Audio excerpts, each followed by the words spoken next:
हाँ, example number 4 लिखना उसी में।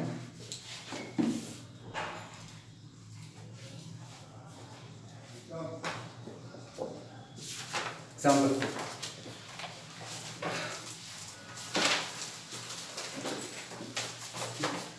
लिखना the sub space.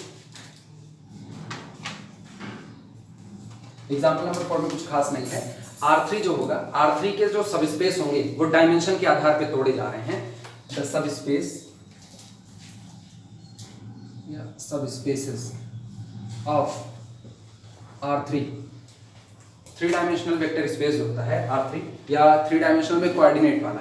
The sub space of R3 can be classified, वर्गीकृत किए जा सकते हैं, can be classified by dimension,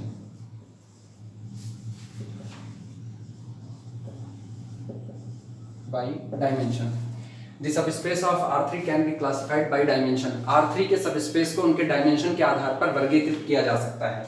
निश्चित तौर पे अगर R3 को देखा जाए तो तय है R3 की जो डायमेंशन होगी, इसकी डायमेंशन 3 होती है। और ये भी बात हम लोग जानते हैं कि जो सबस्पेस होगा, सबस्पेस की डायमेंशन वेक्टर स्पेस की या तो बराबर होगी या तो उससे छोटी होगी।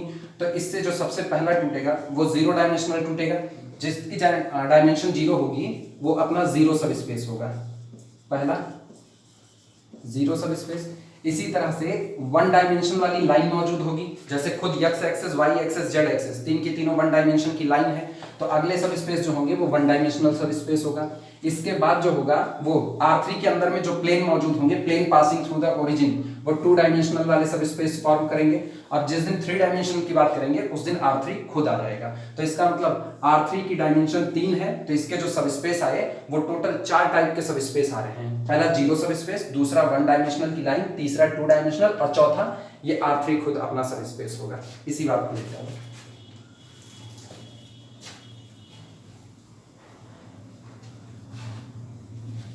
The subspace of R3 can be classified by dimension. इसमें पहली हेडिंग लिखना 0 dimensional subspace, 0 dimensional subspace dash लिखना केवल और केवल एक, only the 0 subspace, only the 0 subspace. R3 के पास जो 0 डायमेंशन का सबस्पेस होगा वो केवल और केवल 0 सबस्पेस, इवन जितने वेक्टर स्पेस होते हैं सब के पास 0 डायमेंशनल का जो सबस्पेस होगा वो 0 सबस्पेस होगा, जिसमें केवल एक मेंबर रहेगा, सिंगलटन 0। इसके बाद अगला लिखना 1 dimensional subspace, 1 dimensional subspace, 1 dimensional subspace. अच्छा, एक स्टेटमेंट बोल रहे हैं R3 में जो लाइन होती है वो 1 डायमेंशनल सबस्पेस को रिप्रेजेंट करती है। वापस हम लिख रहे हैं, सोच के जवाब देना सही या गलत। लाइन इन R3 रिप्रेजेंट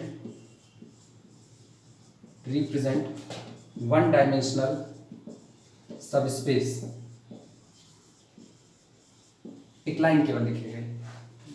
सही स्टेटमेंट क्या होगा अगर ये गलत है तो? Passing through the origin. हाँ, सबसे मेन चीज यही है। ठीक, चल पिछला कम से कम याद है, हम लोग ये पिछला वाला ही सबसे ज्यादा जरूरी है लिखना। 1 डायमेंशनल सब स्पेस में एनी सब स्पेस, एनी सब स्पेस, ठीक, spend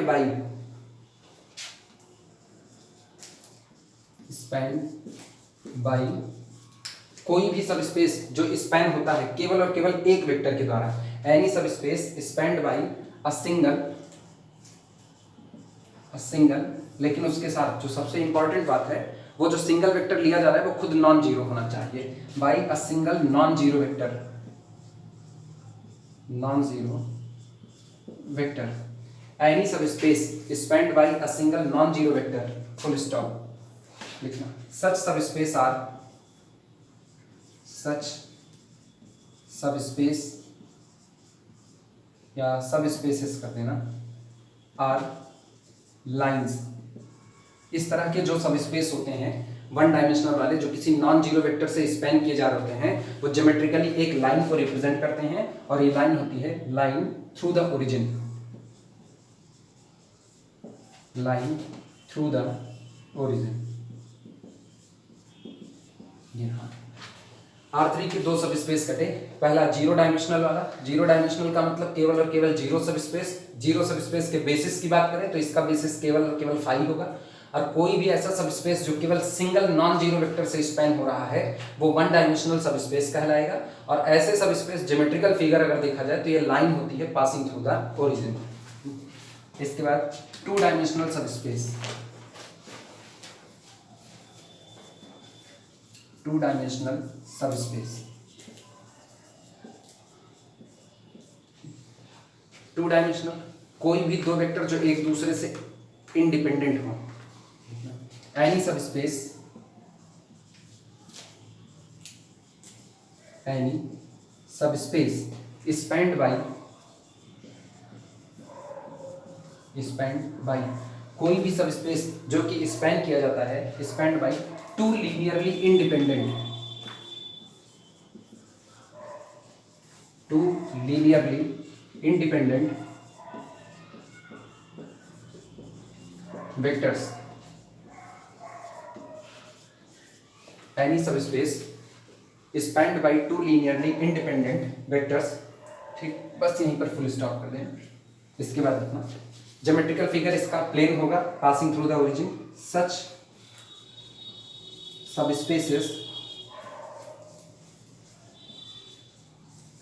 subspaces are planes।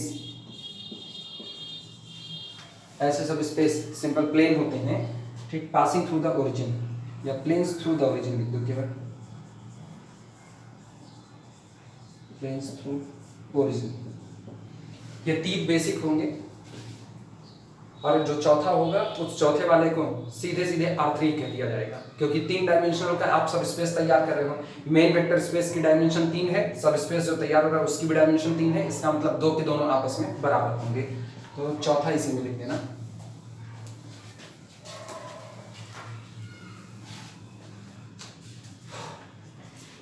Three dimensional sub space,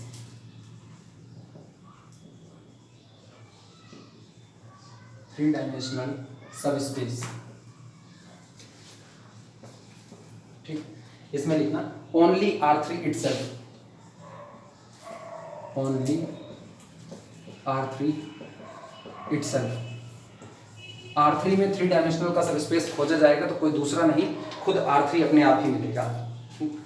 और R3 के लिए अगर बेसिस की बात करें तो R3 का कोई भी तीन वेक्टर उठा लो जो एक दूसरे के मल्टीपल ना हो और उनकी अपनी वैल्यू 0 ना हो, मतलब तीन के तीनों एक दूसरे से इंडिपेंडेंट हो, तो वो लोग R3 के लिए बेसिस का काम करेंगे। यानी वही तीन वेक्टर सफिशिएंट है पूरे के पूरे R3 को अकेले स्पैन करने के लिए। लिख देना उसी में आगे, any three linearly independent, LI लिखते चलेगा, any three linearly independent vectors in R3, vectors in R3।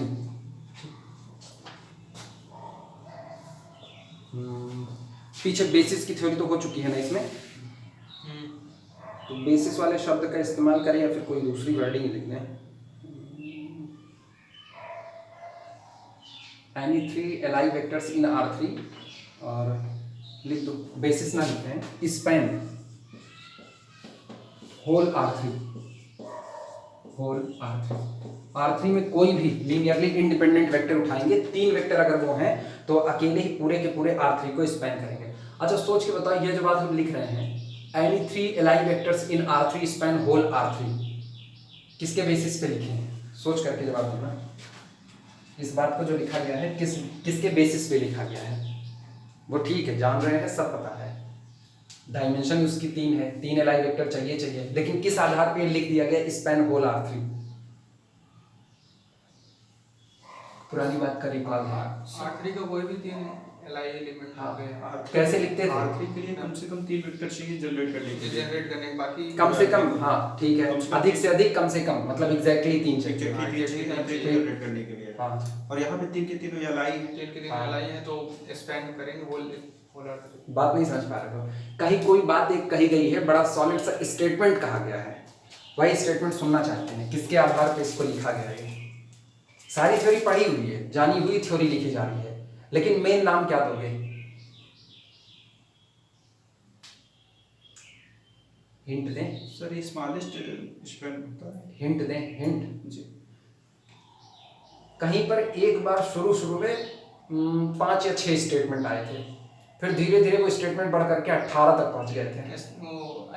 IMT invertible matrix theorem, IMT वहीं से थोड़ी क्लियर हुआ था कि जिस दिन अगर ये 3 Li लिए जा रहे हैं तो मैट्रिक्स बनाया जाएगा, तो पहला कॉलम बनेगा वेक्टर अल्फा 1, दूसरा कॉलम बनेगा वेक्टर अल्फा 2, तीसरा कॉलम बनेगा वेक्टर अल्फा 3, और 3 के तीनों पाइवोटेड होंगे। तीनों पाइवोटेड हैं तो जिस दिन डॉटेड लाइन के इधर कोई भी वेक्टर लिखेंगे, पाइवोट इधर शिफ्ट होगा नहीं, क्योंकि सब के सब कैसे हैं? Li। तो यही 3 वेक्टर पूरे के पूरे R3 को अकेले स्पैन कर सकते हैं। लिख देना, by use of IMT, invertible matrix theorem, by use of IMT, invertible matrix theorem. आगे बढ़ा देना उसी में, by use of IMT, invertible matrix theorem, क्योंकि अब तो जितने हैं ना वो 18 स्टेटमेंट वही अपने काम करने वाले हैं। एक फिगर बना लो इसी का,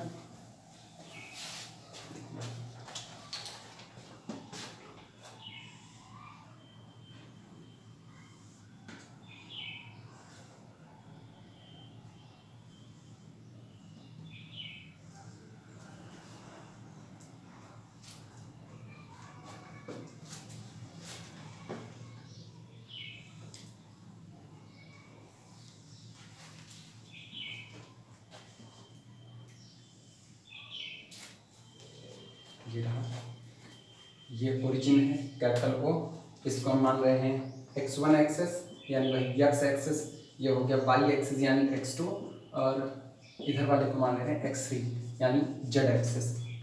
ठीक, अगर इसमें सिर्फ ओरिजिन की बात करें, ध्यान देना, सिर्फ ओरिजिन की, तो ओरिजिन की डायमेंशन कितनी होगी?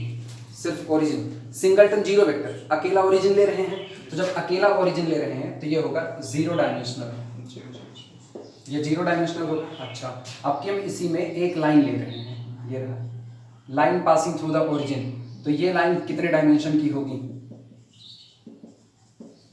1 डायमेंशनल होगी। पासिंग थ्रू ओरिजिन है इसलिए सब स्पेस बनाएगी। ये तो इसका होगा। अब हम बना दे रहे हैं इसी में 2 डायमेंशनल और 3 डायमेंशनल वाला, अलग से दिखा दे रहे हैं उसको,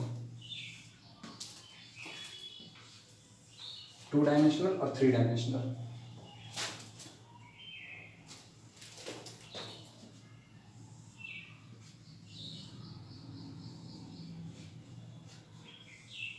बस रफली बना लो, बस खाली, कुछ खास नहीं इसका।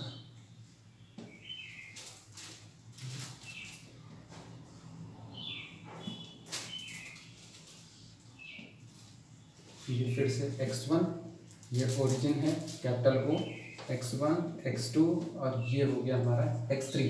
अच्छा, इसमें एक प्लेन बनाना है, plane passing through the origin, कुछ ऐसे ही बना लेते हैं।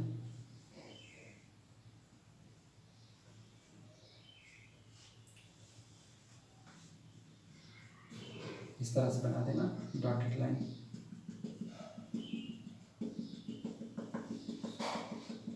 ये रहा। अगर हम पूरे की बात करें तो ये पूरा का पूरा तो 3 डायमेंशनल है, होल R3। ये बॉक्स का मतलब ना समझना कि बॉक्स के ऊपर लगाए हैं, ये होल R3 के लिए हैं। और ये कौन है? ये plane passing through the origin, that is the 2 dimensional. ये रहा, ये 2 डायमेंशनल सब स्पेस, बगल बगल साइड बाई साइड दोनों फिगर कर देना। जिस वक्त केवल ओरिजिन की बात करेंगे 0 सब स्पेस है, और अगर वो 0 सब स्पेस है तो इसका मतलब उसकी डायमेंशन भी 0 होने वाली है, क्योंकि बेसिस के नाम पर केवल और केवल एम्प्टी सेट आएगा। फिर line passing through the origin 1 dimensional का सब स्पेस होगा, और plane passing through the origin 2 dimensional का होगा, पूरा का पूरा सब स्पेस ही कवर कर लेंगे, वो R3 होगा। यहीं पर नीचे लिख देना इस फिगर के नाम में।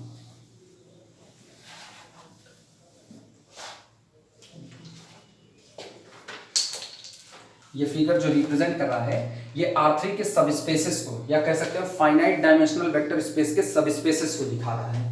लिखना सब स्पेसेस ऑफ, ये फिगर का नाम है सब spaces of a finite dimensional vector space, finite dimensional vector space या फाइनाइट डायमेंशनल स्पेस लिख दो केवल।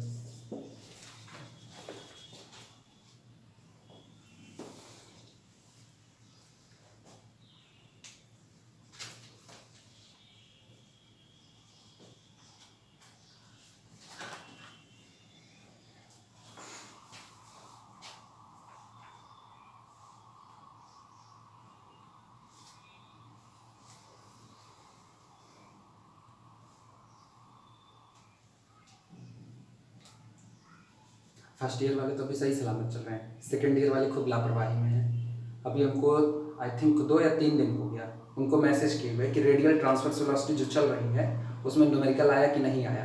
हम अपने हिसाब से मेरे ख्याल से 6 या 7 न्यूमेरिकल लगवा के बंद कर चुके हैं, लेकिन अभी जवाब ना लड़कों के ग्रुप में आया है ना लड़कियों के ग्रुप में। 2 दिन 3 दिन हो चुका है ना, अभी तक सब इत्मीनान से पड़े हुए हैं। हम भी तय कि हम वीडियो नहीं बनाएंगे जाए, मतलब अभी तब समझ में आएगा जब कमेटी की सिफारिश मान ली जाएगी। और कमेटी जो की हुई है ना बहुत बदतर हालत में इनको लेकर के जाएगी। वो कह रहे हैं कि आप एक एग्जाम से ग्रेजुएशन नहीं पार कर सकते, आपको 2 एग्जाम तो देने पड़ेगा। तो 2 देना पड़ेगा, पहले तो उधर से प्रमोट होकर के चले वो ठीक है, अवैध विश्वविद्यालय ये अपना वाला ये थोड़ा बहुत इधर उधर कर लिया था, लेकिन अभी वो थर्ड ईयर जाएंगे तो उनसे थर्ड ईयर का भी एग्जाम लेगा, सेकेंड ईयर का भी। और सेकेंड ईयर का जब लेंगे तो अब निश्चित तौर पे दोनों एक साथ आएंगे नहीं ना, 6-6 महीने वाले के अंतर पे लाएंगे। तो चलो थर्ड ईयर में उधर रियल कॉम्प्लेक्स पढ़ते ही रहोगे और इधर से लीनियर अलजेब्रा स्टैटिक बुरे बुरे तरीके से जाएंगे ना, क्योंकि उसी के आधार पे तो नंबर चढ़ने हैं। जो फर्स्ट ईयर वाले नंबर हैं वो उसी के आधार पे ही आगे बढ़ने वाले हैं। फर्स्ट ईयर तो चलो ठीक है बच जाएगा, दीपेंद्र बन जाएगा बन गया, लेकिन अभी हम 3 दिन से पूछे पड़े हुए हैं, 2 दिन 3 दिन हो गया है मेरे ख्याल से, अभी तक कोई सिंगल एक भी बंदा या बंदी जवाब नहीं दिया हुआ है कि हमको रेडियल ट्रांसफर्स के न्यूमेरिकल आ रहे हैं कि नहीं आ रहे हैं। हम भी इत्मीनान करो, कौन दिक्कत है किसी को। प्रमोट वाले फॉर्म में जी रहे होंगे। हाँ प्रमोट वाले फॉर्म में जी रहे होंगे। नहीं, कुछ हैं, कुछ बड़े मेहनती हैं, वास्तविकता है। मतलब लड़कियों के ग्रुप में लड़कों ग्रुप में कुछ बड़े मेहनती हैं, लेकिन वो भी अभी जैसे लग रहा है ना इत्मीनान से सोए पड़े होंगे, या जाने कौन सी बात है लगा रहे होंगे, कहेंगे पूरी एक्सरसाइज खत्म कर ले तभी मैसेज करेंगे।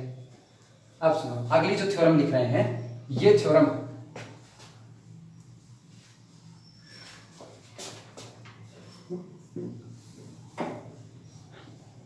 अच्छा ये था।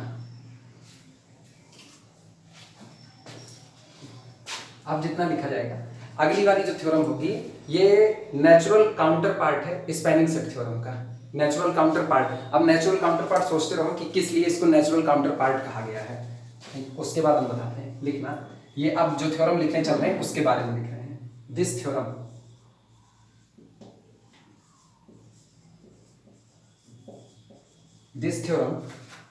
इज अ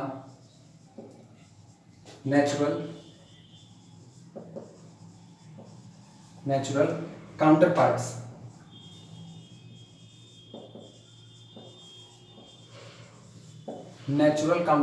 प्राकृतिक समकक्ष natural counterpart to the spanning set theorem, to the spanning set theorem. याद है स्पैनिंग सेट थ्योरम, याद है? ट्राई करो स्पैनिंग सेट थ्योरम। अभी एक लास्ट वाले वीडियो में भी उसका पूरा स्टेटमेंट लिखे हुए थे स्पैनिंग सेट थ्योरम का। क्या वही ऑटो फोकस चल रहा है? नहीं चल रहा है, ऑफ हो गया।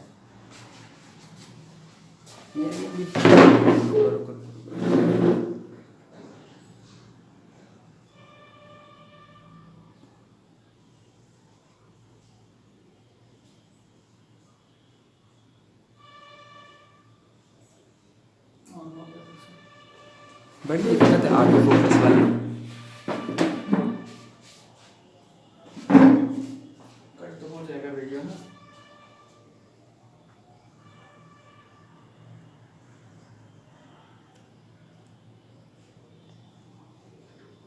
रुकेगा तो रुकेगा, नहीं तो फिर चलता ही रहेगा ऑटो फोकस। तो ब्राइटनेस के लिए होगा, बीच बीच में ऐसे ब्लर होता रहेगा। ये सोच करके जवाब दो, स्पैनिंग सेट थ्योरम।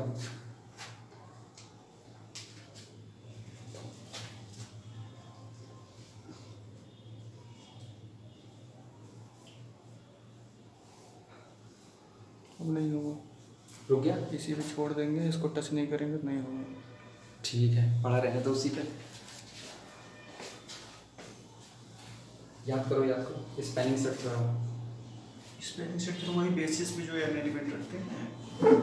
हम मतलब लोग वेक्टर स्पेस हो, लास्ट वीडियो में हम इसीलिए उसको पहले बाकायदा लिख दिए थे, उसकी जरूरत पड़ेगी आगे हर जगह पर। उसमें सर यही तो कि कोई भी वेक्टर स्पेस हो उसका बेसिस है, उसमें एन एलिमेंट है सर। तो कम से कम एन एलिमेंट मतलब जो एलाई हो, हाँ। Linearly independent. हाँ, सर वही पूरे वेक्टर को जीरो नहीं होना क्यों चाहिए। डिपेंडेंट सेट क्या वेक्टर स्पेस को स्पैन नहीं कर सकता? नहीं, उसके सब स्पेस को हम करें, हम एक डिपेंडेंट सेट ले रहे हैं, चलो एक स्टेटमेंट लिखते हैं। नहीं, सेट के ऊपर नहीं, एलिमेंट के ऊपर डिपेंड अच्छा, हम एक स्टेटमेंट लिख रहे हैं, इस स्टेटमेंट को बोलना है कि सही है कि नहीं है। Every linearly dependent set must contain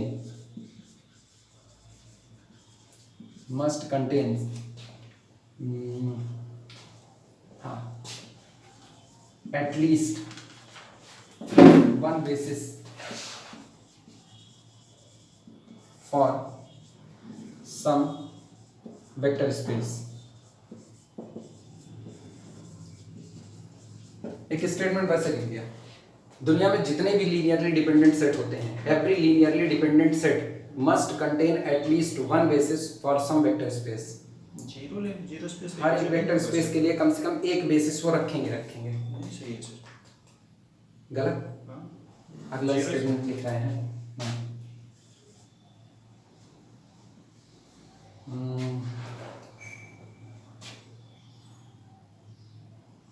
There exist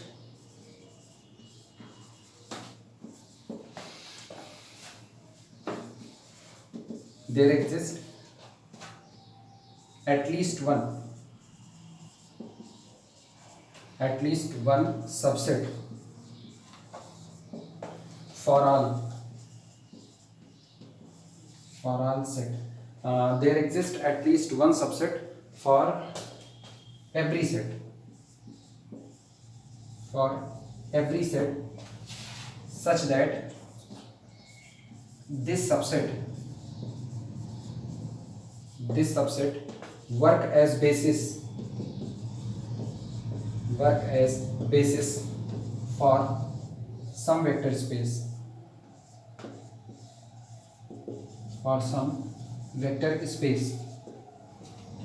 ये अगला statement, there exist at least one subset for every set. हर एक सेट के पास कम से कम एक सबसेट जरूर होगा, सच दैट जो इस प्रकार हो कि दिस सबसेट, जो सबसेट अभी आया हुआ है, ये subset work as the basis for some vector space. वो किसी न किसी वेक्टर स्पेस के लिए बेसिस का काम करेगा ही करेगा।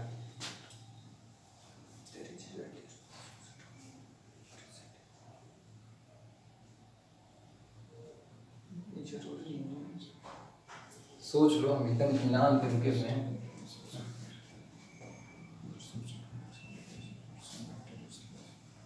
हाँ सर, सही होगा। जैसे 2 डायमेंशनल वेक्टर स्पेस ले लेंगे। मतलब तुम्हारी अकॉर्डिंग सही है दीपेंद्र, तुम्हारी अकॉर्डिंग शुभम के अकॉर्डिंग ये सही है। दीपेंद्र तुम्हारी अकॉर्डिंग? मेरी अकॉर्डिंग श्योर नहीं है सर, क्योंकि पहले इसमें एट लीस्ट वन सबसेट दोबारा पढ़ दे रहे हैं। Such there exist at least one subset, कम से कम एक सबसेट जरूर होगा फॉर एवरी सेट। हर एक सेट के पास, दुनिया में कोई भी सेट उठा लोगे, कोई भी सेट का मतलब यही लीनियर अलजेब्रा में जो सेट डिफाइंड हो रहे हैं, इन्हीं की ही बात कर रहे हैं। There exist at least one subset for every set, किसी भी सेट के लिए एक सबसेट उसमें ऐसा जरूर मिलेगा, सच दैट जो इस प्रकार हो, this subset work as the basis for some vector space, कि वो सबसेट किसी ना किसी वेक्टर स्पेस के लिए एज अ बेसिस काम करेगा ही करेगा। यहां हम उसी सेट की बात कर रहे हैं जो लीनियर अलजेब्रा में कंसीडर किए जाते हैं।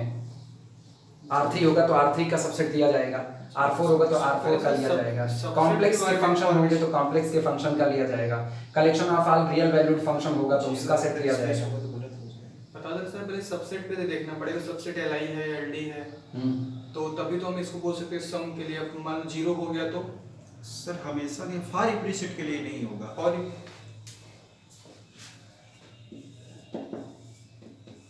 लो, और आप सोचो, हम लीनियरली डिपेंडेंट सेट ले लिए पूरी तरह से, LI तो हम सोच भी नहीं कर रहे हैं, LI मेरे दिमाग में कहीं चल ही नहीं रहा है। ये एलडी सेट भी ले रहे हैं फिर भी जीरो वेक्टर स्पेस होगा सर, उसका कोई भी सबसेट नहीं बनेगा जो पूरे मतलब वेक्टर स्पेस को स्पैन करे, फॉर्म करे। वहाँ से पूरे वेक्टर स्पेस की बात नहीं कर रहे, सम वेक्टर स्पेस, सब वेक्टर कोई एक वेक्टर स्पेस होगा, सब स्पेस भी वेक्टर स्पेस ही होते हैं।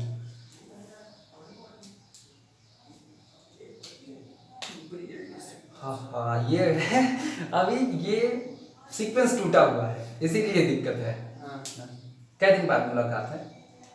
से एक मंथ के ऊपर हो गया। हाँ, मेरे ख्याल से 3 को बुलाए हुए थे, कहते 3 को जैसा होगा, 3 के बाद ही तो बढ़ते चले गए, तो हम लोग 15 दिन की गैपिंग मारे थे उधर, आफ्टर 17 1.5 महीने के लगभग होने जा रहा है, है 1.5 महीने के लगभग। हाँ, तो सीक्वेंस टूटा हुआ है थोड़ा सा। अरे सुनो, जैसे हम कह रहे हैं हम दुनिया का सबसे वो कुचीटर वाला सेट लेते हैं ना, सबसे कुचीटर सेट बस ये सिंगलटन जीरो। अब सिंगलटन जीरो, जरा इसका सबसेट तैयार करो। इसका सबसेट एक खुद ही बनेगा, एक 5 बनेगा, 2 बनेंगे, एक तो 5 बनेगा, दूसरा ये बनेगा। क्या 5 किसी के लिए बेसिस का काम करता है कि नहीं करता? जीरो सब स्पेस के लिए हो गया कि नहीं हो गया? दुनिया का सबसे गरीबा मौका ना, तो ये बात सही है कि हाँ हम कोई भी सेट उठाएंगे, हम कह रहे हैं लो हम ये वाला सेट उठा लेते हैं, जैसे xy प्लेन में x0 1 0 0 1 1 1 इसे उठा लेते हैं। ठीक, थोड़ा अमीरी है इसके पास। अगर इसको देखा जाए इसमें से कोई भी एक सबसेट उठा लो, हम सिंगलटन 1 0 उठा ले, x एक्सिस के लिए बेसिस बनाएगा 0 1 ले लो, y एक्सिस के लिए बनाएगा 1 1 ले लो, 1 1 नहीं, केवल 1 1 ले रहे हैं अकेला। बोलो 1 1 किसको रिप्रेजेंट करेगा? क्या ये किसी सब स्पेस के लिए बेसिस होगा? 1 1 हाँ सर होगा ना, किसके लिए? R2 के लिए पूरा, R2 के लिए हो जाएगा। R2 हम सोच लो, हम ये करें सिर्फ 1 1 की बात करें, केवल 1 1 की बात। 1 1 दुनिया में किस सब स्पेस के लिए बेसिस का काम करेगा? xy प्लेन के लिए नहीं, xy प्लेन के लिए तो 2 लोग चाहिए इस प्लेन के लिए। एक लाइन में तो लाइन पे तो वो है सिंगल वेक्टर। बस यही ऑनलाइन क्लास की ना, यही सबसे भारी भरकम गड़बड़ी होती है। ऑनलाइन क्लास में अभी हम इसको फ्लैट पढ़ा करके निकल जाते, हम मान के चलते हैं कि तुम लोगों को आ रहा है। ये ऑनलाइन की गड़बड़ी। ऑफलाइन में अभी पूछे ना, अभी पुराना वाला स्ट्राइक आएगा थोड़ा थोड़ा। अभी 1 डायमेंशन, यस सर, लाइन को रिप्रेजेंट, लाइन पासिंग थ्रू, इसका स्पैन कर दो ना। यस सर, दुनिया में जब आपके पास ये एक पड़ा हुआ है ना, तो केवल एक पड़ा है, इसके आगे ये बैठा दो, स्पैन बैठाती है, पूरा का पूरा क्या हो गया? सब स्पेस। और ये सब स्पेस स्पैन केवल किससे हुआ? 1 1 से। इसका मतलब 1 1 वाला जो हिस्सा है ये इसके लिए बेसिस का काम कर रहा है। मतलब हम लीनियर अलजेब्रा में जितने सेट से होकर के गुजर रहे हैं, कोई भी सेट दिया जाए, ठीक, कोई और उसके लिए काम करे न करे, इम्पटी सबसेट तो उसका होगा 5। वो कम से कम 0 सब स्पेस का बेसिस तो देगा ही देगा। यानी ये 200% श्योर है, देयर एग्जिस्ट एटलीस्ट 1 सबसेट। यहाँ कम से कम एक सबसेट ऐसा जरूर होगा, किसके लिए? For every linearly dependent set. दुनिया में कोई भी लीनियरली डिपेंडेंट सेट हमको दे दिया जाए, उसके पास एक सबसेट, कम से कम एक सबसेट जरूर होगा, such that this subset work as the basis for some vector space. हम इसीलिए सम लिख लें। और ये वेक्टर स्पेस जो होगा ना, ये सब स्पेस होगा उस दुनिया का जहां से ये मेंबर आए हुए हैं। जैसे ये यहाँ पर जितने मेंबर हैं, ये सब के सब किससे आए हैं? R2 से। तो इसको उठाओगे तो एक लाइन x एक्सिस के लिए, इसको उठाओगे अगली लाइन y एक्सिस के लिए, इनको उठाओगे तो line passing through the origin और कंटेनिंग 1 1, इवन 1 1 नहीं, हाँ सोच के जवाब दो। 1 1 से बनी हुई जो लाइन होगी, 1 1 से बनी हुई लाइन, उसका नाम क्या होगी? 1 1 से बनी हुई लाइन,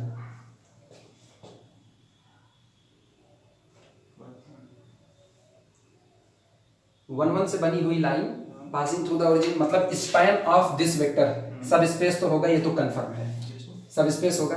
नाम क्या होगा? जो हम लोग आम बोलचाल की भाषा में जानते हैं, वो लाइन किस नाम से जानी जाएगी? सर y बराबर x। हाँ दोनों बराबर हैं, 1 1, Y लाइन y बराबर x। ठीक, चलो शुरुआत करते हैं इसी है। इसीलिए हमको ऑफलाइन क्लास बेहतर लगती है, जितना मन चाहे उतना एक्सप्लेन करो इसको अच्छे से। ऑनलाइन में बस खाली वो नॉन चाट के पानी पीने वाला हाल होता है।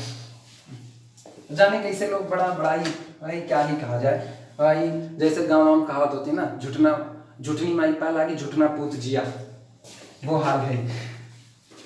ऑनलाइन में भी टीचर पढ़ा करके खुश कि भैया हम पढ़ा दिए, अरे हम बहुत डीपली पढ़ाए, लड़के भी खुश, कोर्स हमारा पूरा हो गया इतना। अच्छा, आप जो थ्योरम चल रही है, this theorem is a natural counter part two the spanning set theorem. Natural counter part का मतलब प्राकृतिक समकक्ष, दोनों कहे एक ही बात को रहे हैं, बस थोड़ा तरीका अलग अलग हो गया है। जब तरीका अलग हो गया है तो कह सकते हैं कि जो स्पैनिंग सेट थ्योरम ने जो बात कही थी उसी में थोड़ा सा और मिला करके सेम वही बात अब जो थ्योरम लिखी जाएगी वो कहने चल रही है। थ्योरम नंबर 11 लिखना, थ्योरम 11 लिखना। Let capital H be a सब space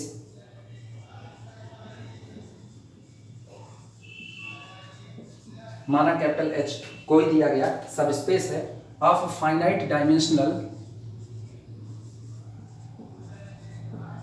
of a finite dimensional, let capital H be a subspace of a finite dimensional vector space capital V, vector space capital V। माना कोई finite dimensional vector space capital V है और H इसका एक सब space है। Any linearly independent, any linearly independent any कोई भी linearly independent set in H, set in capital H, capital H में मौजूद कोई भी linearly independent set can be expanded, can be expanded, ठीक, बढ़ाया जा सकता है, प्रसारित किया जा सकता है, इफ नेसेसरी, अगर जरूरी हो तो, if necessary, if necessary to a basis, to a basis for capital H। पहली बात, कोई finite dimensional vector space capital V है, उसका एक सब स्पेस कैपिटल H लिया जा रहा है। ये कह रहे हैं कि कैपिटल H के अंदर में कोई लीनियरली इंडिपेंडेंट सेट ऐसा जरूर होगा जिसको आप अगर जरूरत है तो कैपिटल H के बेसिस के तौर पर एक्सपेंड कर सकते हो। जरूरत है का मतलब ये है, जैसे H की डायमेंशन 5 हो गई और Li सेट जो हमको मिला, Li सेट में केवल 2 वेक्टर आए, तो इसका मतलब हमको 5 तक पहुंचना है, 5 Li वेक्टर मिल जाए तो हम H को स्पैन कर सकते हैं।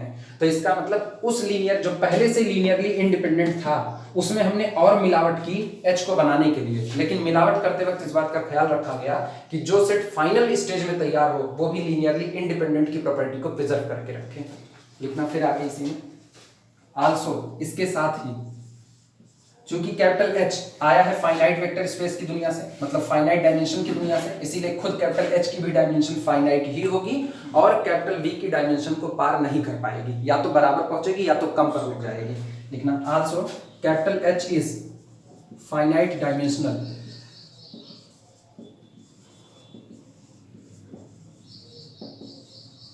Capital H is finite dimensional and, और इसके साथ ही dimension of capital H confirmly either less than और equal to dimension of main vector space capital V। अब ये सोचो क्यों इसको स्पैनिंग थ्योरम का नेचुरल काउंटर पार्ट की संज्ञा दी गई। नकल मार सकते हो, स्पैनिंग सेट थ्योरम पीछे लिखवाई गई है, उसका स्टेटमेंट देख लो और इसका देख लो, कुछ तो लॉजिक है जो इसको उसका नेचुरल काउंटर पार्ट कह दिया गया।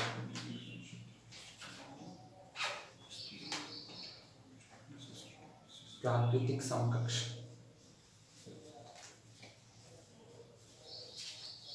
दो लोगों के नेचर एक जैसे होते हैं तो उनको एक हिसाब से नेचुरल काउंटर पार्ट कहा जाता है। अगर मेरी इंग्लिश सही है तो नेचुरल काउंटर पार्ट का मतलब यही होता है, प्राकृतिक समकक्ष।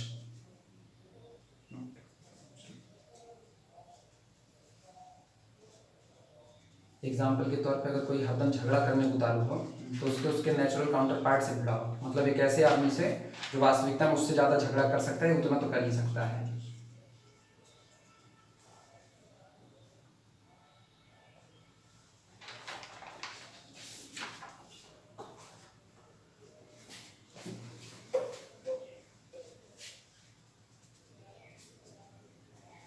सर स्पैन जो रहता है, स्पैन में से पूरा स्पैन तो बेसिस बनेगा नहीं, उसी में से काट काट के अपन लोग बनाते हैं, जितने एलाई वेक्टर मिल जाते हैं वही जाके जनरेट करता है वेक्टर स्पेस को।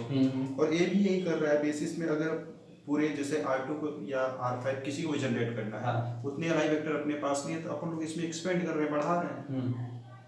तो सिमिलर हुआ दोनों सर। स्पैनिंग सेट का पहला वाला स्टेटमेंट, पहला स्टेटमेंट जो लिखा था, मिली है थ्योरम, मिली है कि नहीं मिली?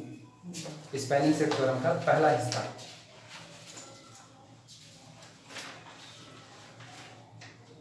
मेरे ख्याल से शायद थ्योरम नंबर 9 थी ना? If a vector space V has a basis, if a vector space V हाँ has a basis, हाँ then any set in V containing more than n vectors हाँ must be LD. must be LD। उसके बाद आगे next इसी का था, note लिखे थे हम लोग।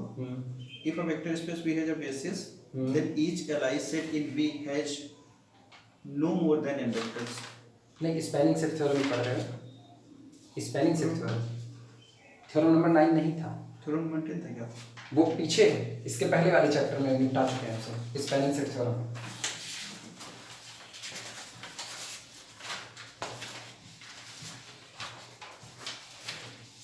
नाम से याद करो, स्पैनिंग सेट।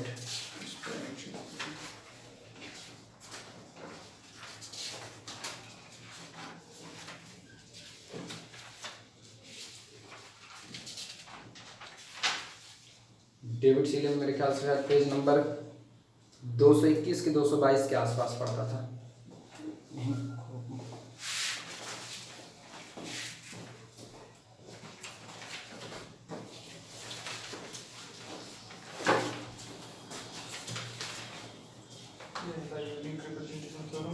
नहीं, स्पैनिंग सेट थ्योरम।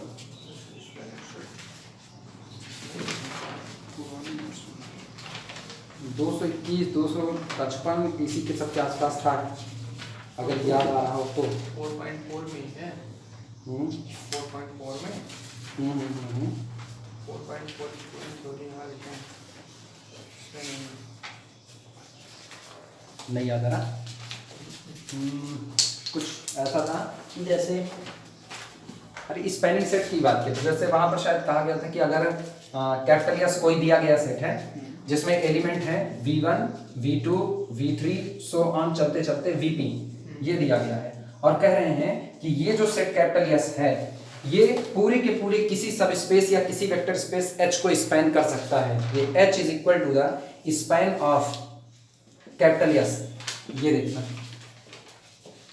सब space capital H is the span of capital S, मतलब पूरा का पूरा सब स्पेस कैपिटल H अकेले इस दिए गए सेट कैपिटल एस के मेंबर से स्पैन किया जा सकता है।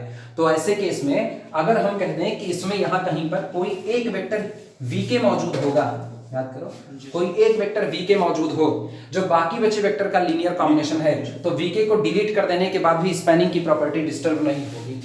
याद है स्पैनिंग सेट थ्योरम? अब सोचो ये स्पैनिंग सेट थ्योरम थी और ये सामने लिखी हुई थ्योरम है, निकालो दोनों के बीच का कलेक्शन, मतलब इनके बीच कनेक्शन क्या है, क्यों इसको उसका नेचुरल काउंटर पार्ट कहा गया। Capital H be a subspace of a finite dimensional vector space capital V. Any linearly independent set in capital H can be expanded if necessary to a basis for the capital H. सोचो इसमें Li set को span करने की बात कर रहे हैं, sorry extend करने की बात कर रहे हैं। अगर जरूरत पड़ी तो हम और वेक्टर को मिला करके स्पैनिंग सेट तैयार कर सकते हैं।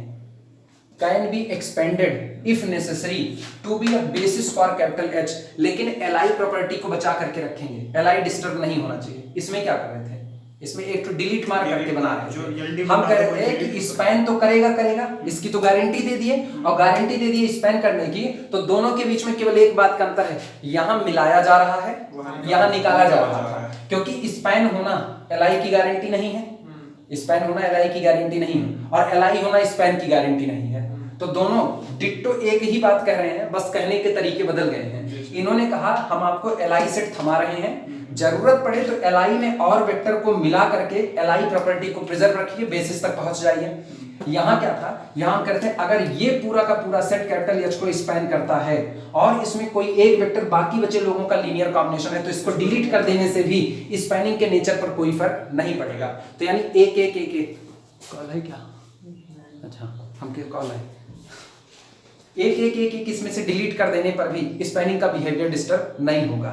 यानी यहां से एक एक को निकालते जाओ, एट लास्ट बेसिस पर रुकेंगे, यहां एक एक को मिलाते जाओ, बेसिस पर ही रुकेंगे। इसीलिए इस लिखी गई थ्योरम को स्पैनिंग सेट थ्योरम का नेचुरल काउंटर पार्ट कहा जाता है।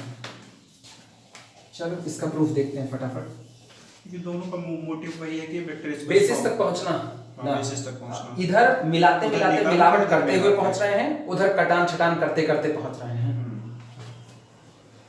एक्चुअली एलआई सेट जो होता है उसमें कोई सड़न नहीं है, वर्डिंग अगर सही सलामत इस्तेमाल की जाए, एलआई सेट में कोई सड़न नहीं है लेकिन कमी है। और वहां जो कमी है स्पैनिंग सेट में, या तो कमी नहीं है, कमी नहीं है तो बेसिस है, क्योंकि उसका नाम है स्पैनिंग सेट, स्पैन तो कर ही रहा है। और अगर कमी है तो वो कमी सड़न के रूप में आएगी, सिंगुलरिटी कह सकते हैं, कॉम्प्लेक्स की दुनिया की सिंगुलरिटी, अपनी दुनिया में सड़न। ठीक, अब एक एक डिपेंडेंसी निकालते जाओ, डिपेंडेंसी निकालते निकालते स्पैनिंग डिस्टर्ब नहीं हो रही है, और जब आप आखिरी डिपेंडेंसी वाला वेक्टर निकालोगे तो अब जो बचा वो बेसिस तक आ गया। तो यहाँ मिलावट करते हुए बेसिस जा रहे हो, वहां प्योरीफाइड करते हुए, मतलब एक एक एक और प्योरीफाई करते हुए, double standard triple standard purification चल रहा है वहां का। चलो इसका प्रूफ देख लेते हैं फटाफट।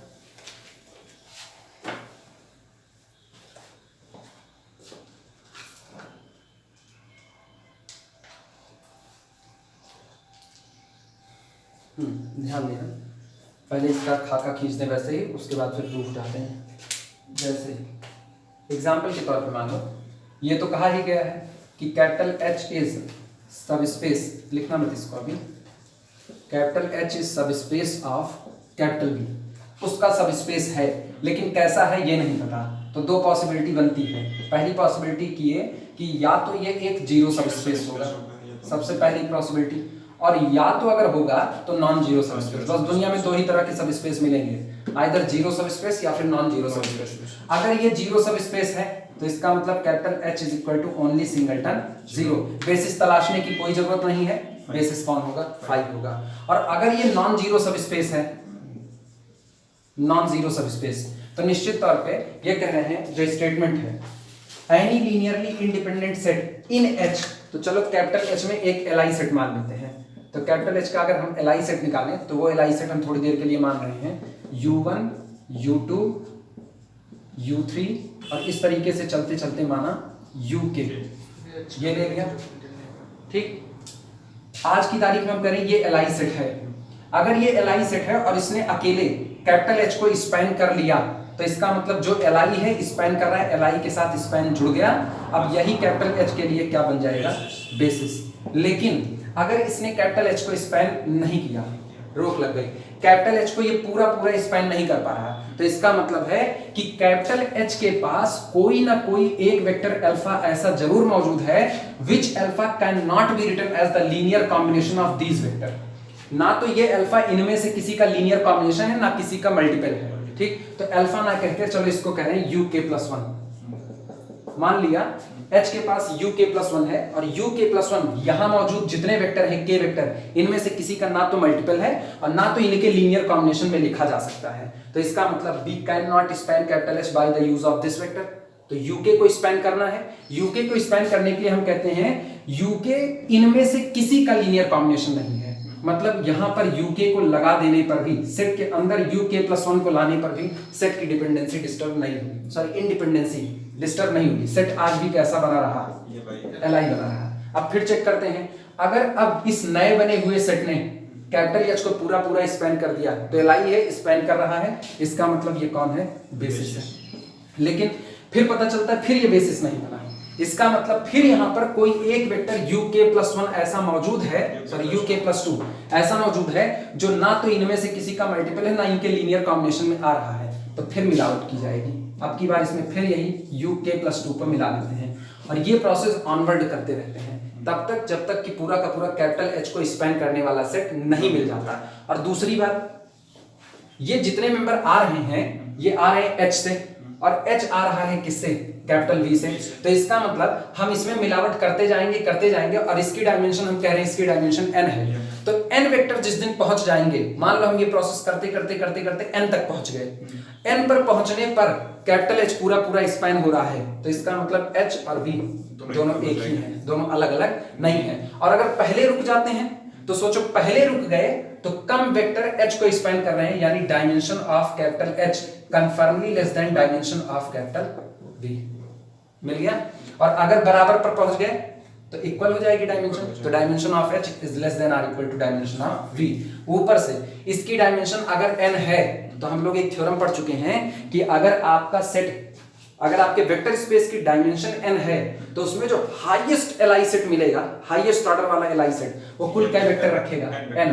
तो n से जैसे n प्लस 1 मिलाएंगे तुरंत सेट कैसा हो गया, LD। और LD कभी भी बेसिस नहीं हो सकता। इसका मतलब आप चाह कर भी मरी हालत में V की डायमेंशन को पार नहीं कर सकते। तो dimension of H always less than और equal to dimension of capital V। यही इसका प्रूफ है।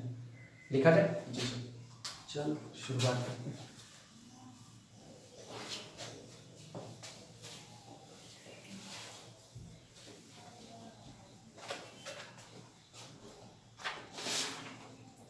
इसका 1 घंटे हो जाएगा तो इसको कट किया जाएगा, तब तक एक थ्योरम निपटा दें। इसी थ्योरम के बाद से कट करेंगे, नहीं फिर कंप्रेस करने की दिक्कत लेगा। प्रूफ लिखना,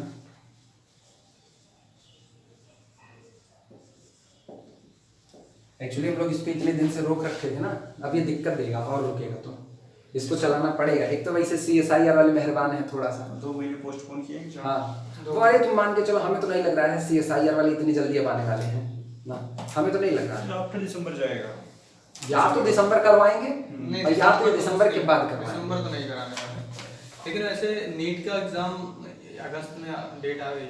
नीट की डेट आई है ना, वो महाराज शुक्रवार आया है, बीता नहीं है, जूलियस सीजर ना, तो अभी केवल डेट आई है, ऐसे ही आती रहती है। एनटीए का ही तो है नीट, करवाती सब एनटीए ही है। If capital H is equal to singleton 0, 1 अगस्त की डेट, मतलब ये जीरो सब स्पेस मान रहे हैं इसको। If capital H is equal to singleton 0 then certainly, यानी निश्चित रूप से, then certainly, then certainly,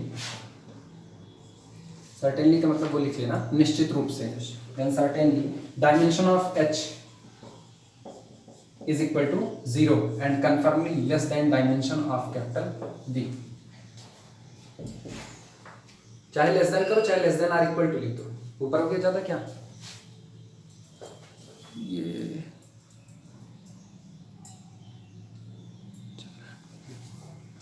dimension of, if capital H is equal to only singleton 0 then certainly dimension of H is equal to 0, और 0 लिखो चाहे less than or equal to dimension of V। इसलिए ना क्या पता V के बारे में, हो सकता है V भी जीरो स्पेस ही रहा हो, ठीक, less than or equal to dimension of capital V। Otherwise अगर ऐसी बात नहीं होती है तब के लिए, अदरवाइज अन्यथा, लेट, बातों को अन्यथा मत लीजिएगा, हर आदमी लेता है। Let capital S is equal to U1 U2 so on UK, corona का UK वेरिएंट लास्ट का वेक्टर।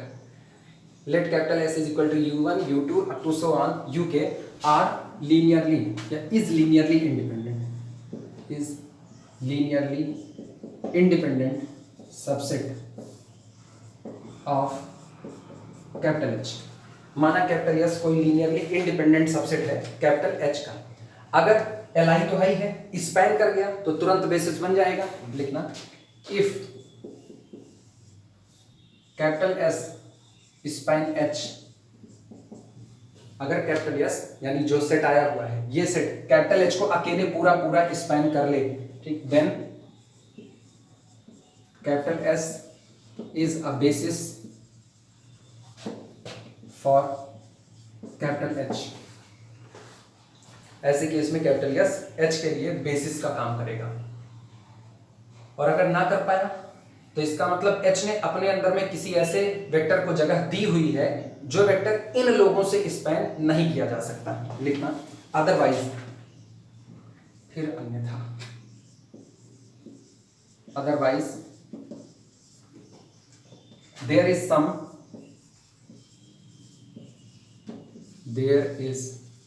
सम u k plus one vector में लिखना belong to the capital H.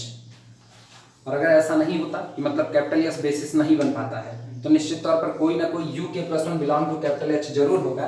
That is not, जो कि नहीं है, that is not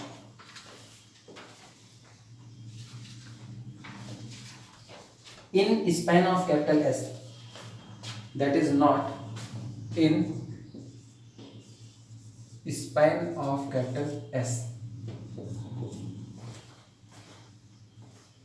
capital H के पास कोई ना कोई वेक्टर U के प्लस वन ऐसा जरूर होगा जो कैपिटल S के स्पैन में शामिल नहीं हो रहा है, ठीक। बट लेकिन देन अच्छा, चूंकि U के प्लस वन इसके स्पैन में शामिल नहीं हो रहा है, मतलब ना तो इनमें से किसी का मल्टीपल बना ना तो किसी का लीनियर कॉम्बिनेशन आया, तो U के प्लस वन इन लोगों से पूरी तरह से स्वतंत्र है। इसको जिस दिन इस सेट में मिला दिया जाएगा सेट के नेचर पर कोई फर्क पड़ने वाला नहीं है, लिख देना। But then set vector U1 vector U2 so on चलते हुए वेक्टर U के और अगला मिलावट इसमें U के प्लस वन, ठीक, will be linearly independent, will be linearly independent. तब ऐसे केस में ये आया हुआ सेट लीनियरली इंडिपेंडेंट होगा, ठीक। क्यों होगा वो रीजन बताते रहे, बिकॉज, क्योंकि, because no vector in the set, because no vector in the set, no vector in the set can be a linear combination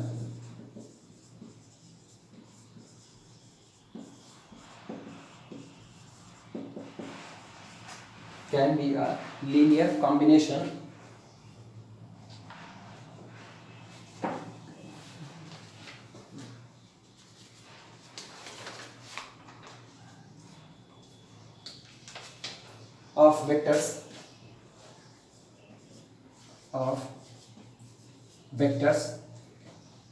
in the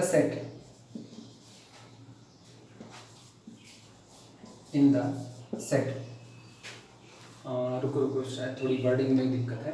but then this set will be linearly independent because no vector in the set can be a linear combination of the vector in the set. सही है, ठीक। Set में मौजूद किसी भी vector के linear combination में नहीं आता है।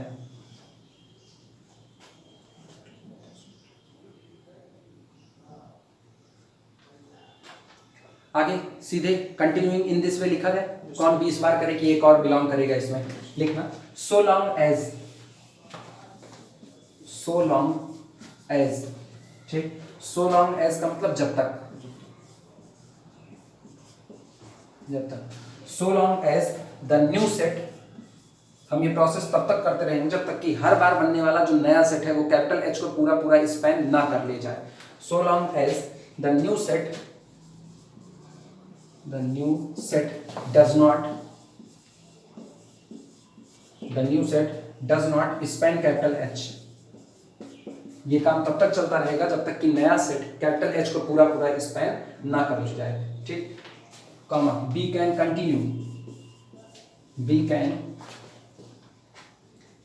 Continue this process,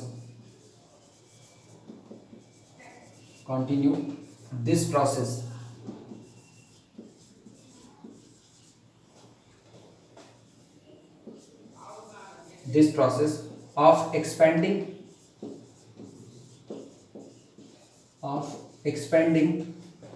capital S to a so so long as the new set does not span capital H, जब तक कि नया वाला सेट कैपिटल H को स्पैन ना कर ले, बी कंटिन्यू दिस प्रोसेस, हम इस पूरे प्रोसेस को कंटिन्यू करते रहेंगे। कौन सा process? Of expanding capital S को एक्सपेंड करने वाला to a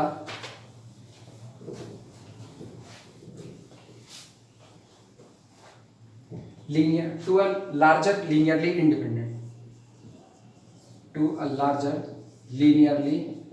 independent set in H। Larger linearly independent मतलब कैपिटल H की डायमेंशन तक पहुंच गए तो वही हमारा लार्जर लीनियरली इंडिपेंडेंट सेट होगा। उसके बाद जैसे कोई भी वेक्टर आएगा पूरा का पूरा सेट डिपेंडेंट होता चला जाएगा। नोट करो फिर इसको खत्म करें आखिरी लाइन इसकी। अब ये बताने चल रहे हैं कि ये कैपिटल V की डायमेंशन को पार नहीं कर पाएगा। इसके लिए लिख देना but this number of vector या but the number of vector, लेकिन the number of vectors but the number of vectors in a linearly independent expansion of capital S, expansion of capital S। लेकिन जो vectors की संख्या है किसमें? Linearly independent set में, और लीनियरली इंडिपेंडेंट सेट बन किससे रहा है?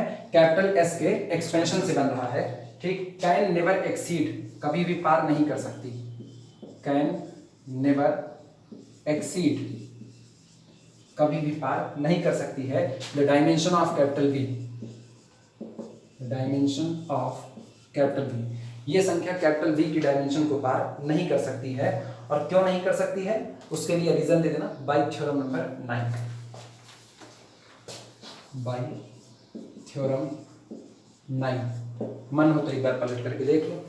थ्योरम नंबर 9, हाँ, जितनी डायमेंशन है उससे ज्यादा नहीं रख सकता है। ठीक, सो इवेंचुअली अंत में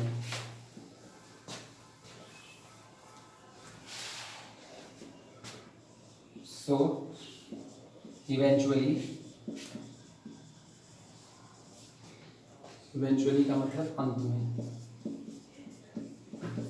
इवेंचुअली द एक्सपेंशन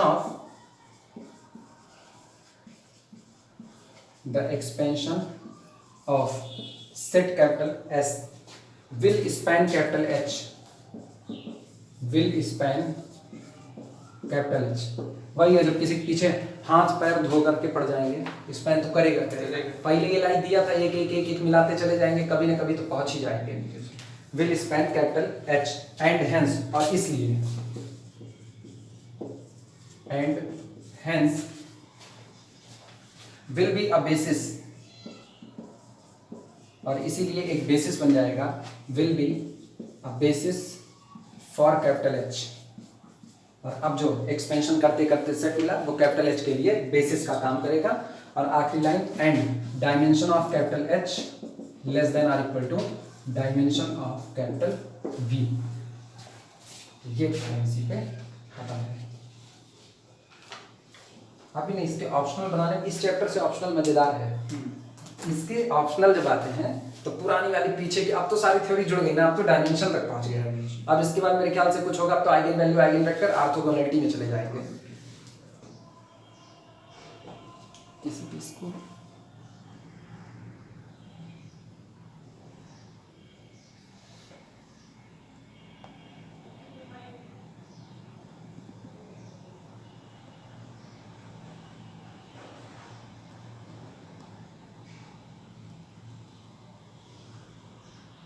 स्टॉप हो गया। चलो थ्योरम नंबर 12 की तरफ बढ़ते हैं। ये इंपॉर्टेंट है, नाम है इसका basis theorem. Theorem number 12 important, ठीक, नाम दे देना द बेसिस थ्योरम।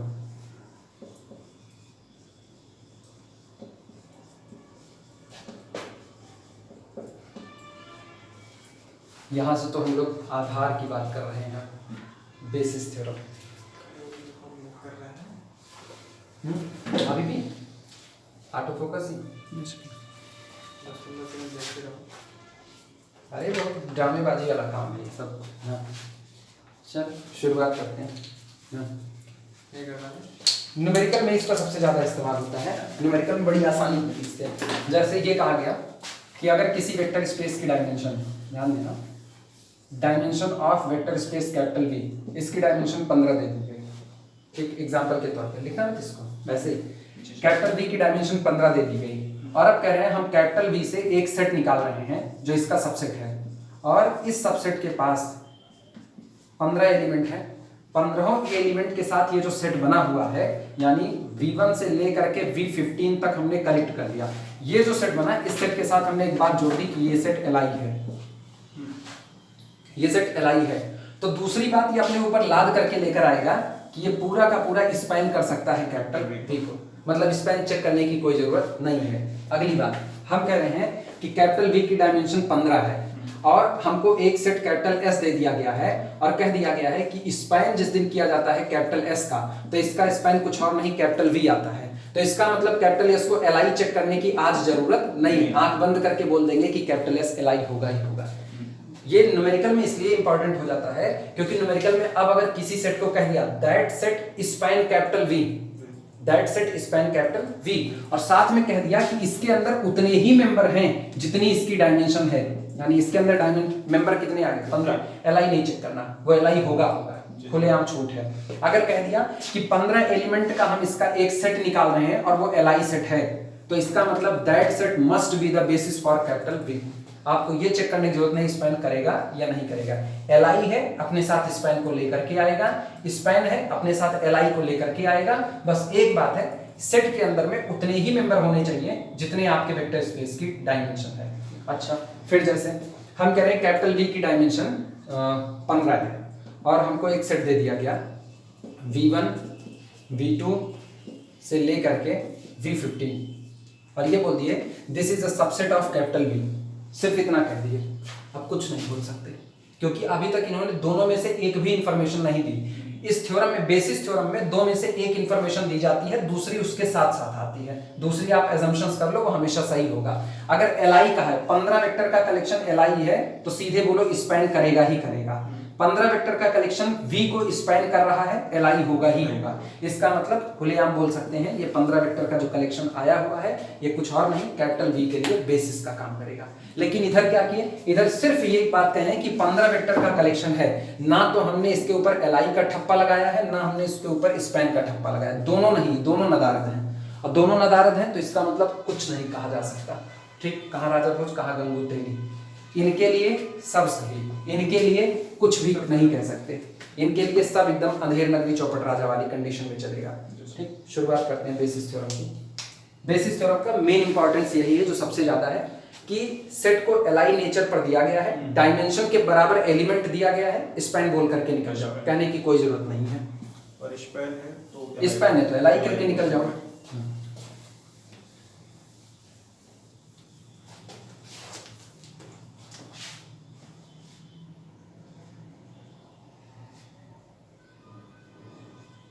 अच्छा, दिमाग चलाना ऐसे ही, ऐसे रद्दी रद्दी स्टेटमेंट लिख रहे हैं, बस दिमाग चलाने के लिए पुराना रिकॉल हो जाए।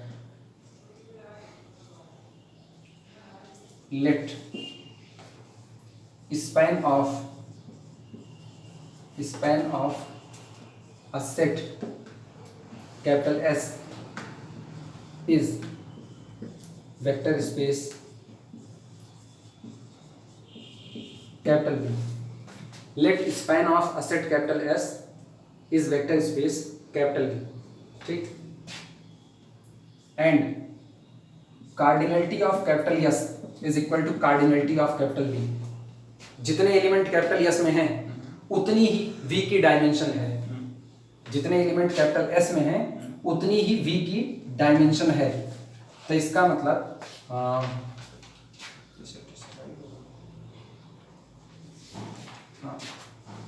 Capital S is linearly independent। Let span of a set capital S is a vector space capital V। कह रहे हैं कि कैपिटल S का जब स्पैन किया जाता है तो कैपिटल S का span vector space capital V है, पहली इंफॉर्मेशन। दूसरी बात, एंड कैपिटल एस में जितने एलिमेंट हैं उतने ही एलिमेंट कैपिटल वी में है। Cardinality of S is equal to cardinality of V, तो capital S is linearly independent. सही है? नहीं, दोनों हो सकता है क्या एल आई एल डी दोनों?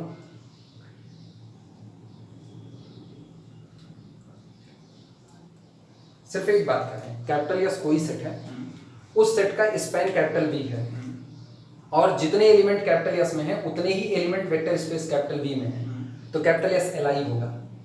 सर जरूरी नहीं है। जरूर नहीं, दोनों। एक एग्जांपल दो।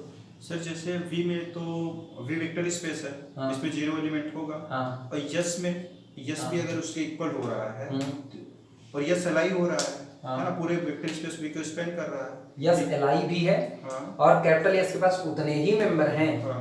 जितने की मेन वेक्टर स्पेस के पास है। हाँ, तो इसके पास 0 है तो उसके पास भी 0 होगा। अगर इसके पास 0 वेक्टर आ गया तो जल्दी हो जाएगा यस।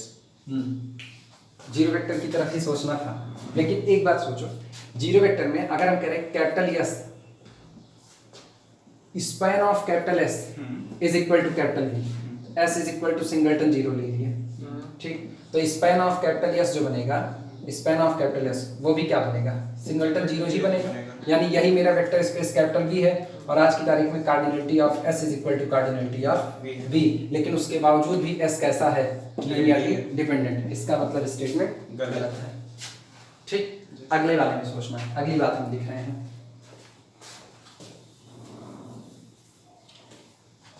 अगले में हम कह रहे हैं capital S is a basis for a vector space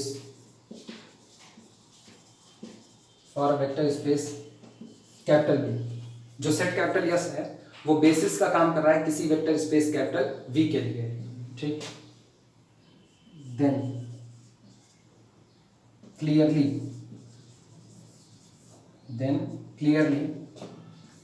cardinality of capital S must be less than cardinality of capital B, must be less then.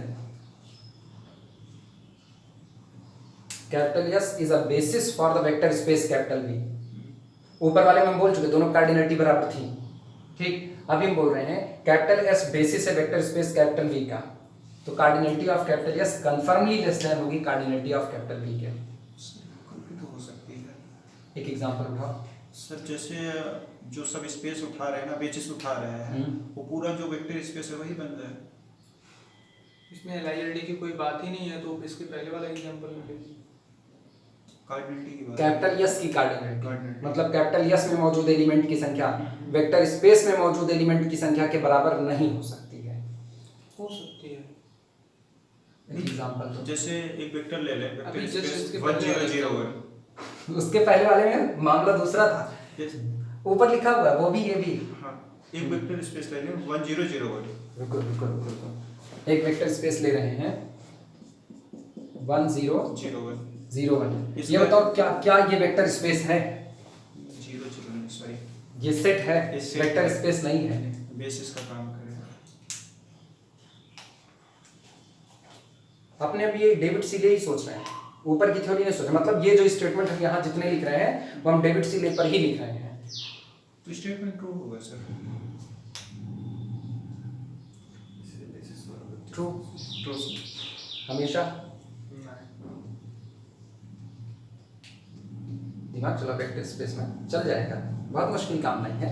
v ना 0 V कोई वेक्टर स्पेस है, कोई वेक्टर स्पेस है, अपने को नहीं पता है कौन सा है, बस है कोई वेक्टर स्पेस, और कैपिटल एस उसका एक बेसिस है।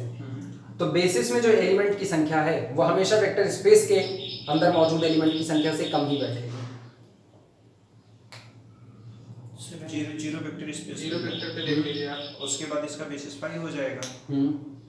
5 और 0 में सर दोनों में कोई एलिमेंट नहीं है, वो बोले तो दोनों इक्वल होंगे। जीरो सब स्पेस के पास एक एलिमेंट है, एक एलिमेंट, सिंगलटन जीरो, और इसके बेसिस 5 के पास एक एक एलिमेंट नहीं ना, तो उधर कार्डिनलिटी 1 होगी, इधर कार्डिनलिटी 0 0 इज कंफर्मली लेस दैट। सही है, स्टेटमेंट सही होगा। सही होगा। दीपेंद्र भेजा तो आओ अपना।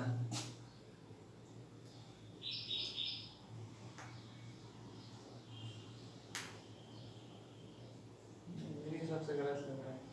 कोरोना चच्ची बहुत काम बिगाड़ी ना। हाँ, चाची उनको इसलिए कह रहे हैं ना, हिंदुस्तान में पागलों की कमी नहीं है, मंदिर मंदिर बन रहे हैं, मूर्ति स्थापना चालू है, कोरोना को जल चढ़ाया जा रहा है। अब मोहल्ले में चढ़ा रहे हैं, दूसरी बात छोड़ो, मोहल्ले वाले चढ़ा रहे हैं कोरोना को। हाँ, मोहल्ले चढ़ा रहे हैं। काफी लोग पूजा कर हाँ, बीच में वीडियो भी है। वीडियो छोड़ो, मोहल्ले में बता रहे, मोहल्ले में कोरोना की पूजा हो रही है। हाँ, तो ऐसे ही कोरोना चाची काम बिगाड़ी, इसीलिए कह रहे हैं कोरोना चाची काम बिगाड़ी है। बहुत गड़बड़ी हुई है इधर डंप मार करके। सही बैठेगा, सही बैठेगा। ये कभी गलत नहीं होने वाला। कैपिटल एस बेसिस है, बेसिस का मतलब एल आई सेट है। ठीक, चलो निगाह दौड़ाते हैं इसके ऊपर, देखना। एक तो तय हो गया कि अगर हम कैपिटल बी को ले लें सिंगलटन जीरो, सिंगलटन जीरो ले लें, तो जिस दिन इसको सिंगलटन जीरो लोगे उस दिन इसका जो बेसिस होगा कैपिटल एस वो कितना होगा 5। तो इधर कार्डिनलिटी कितनी 0, और इधर एक एलिमेंट तो मौजूद है ना, भले वो एलिमेंट खुद जीरो वेक्टर हो, इधर एक है, यानी cardinality of S conformally less than cardinality of V. ये हुआ। अब सुनना, अब की बार हम ये कह रहे हैं, लो कैपिटल एस में हम सिंगल एक एलिमेंट अल्फा डाल दिए, एक एलिमेंट अल्फा, तो वेक्टर स्पेस में ये बेसिस का काम कर रहा है, ये भी कह दिए ये बेसिस का काम कर रहा है। तो ये बताओ वेक्टर स्पेस में इसके सारे मल्टीपल आएंगे, ये जीरो तो हो नहीं सकता, ये तो तय है जीरो नहीं हो सकता। तो इसका मतलब अल्फा कुछ भी हो, अल्फा कुछ भी हो, alpha does not equal to कितना होगा 0, और alpha does not equal to 0 basis में है। वेक्टर स्पेस कहता है कि हम एक्सटर्नल कंपोजिशन के लिए क्लोज्ड हैं।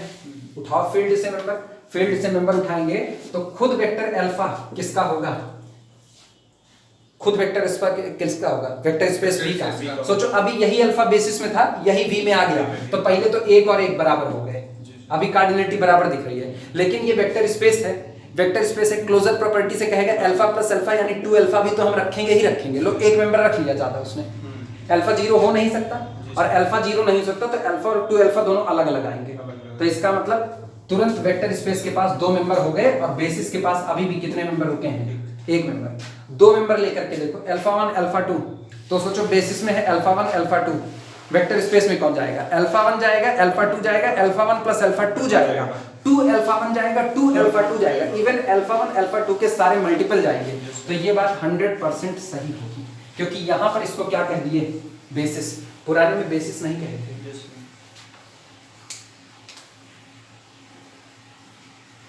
कहीं कॉर्नर पर लिखना चाहो तो लिख लो छोटा सा।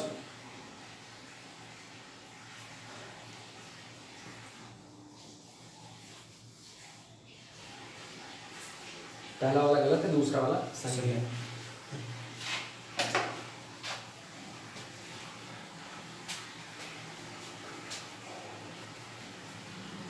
है बड़ी छोटी छोटी बात, लेकिन अभी न्यूमेरिकल को करते वक्त मजेदार है।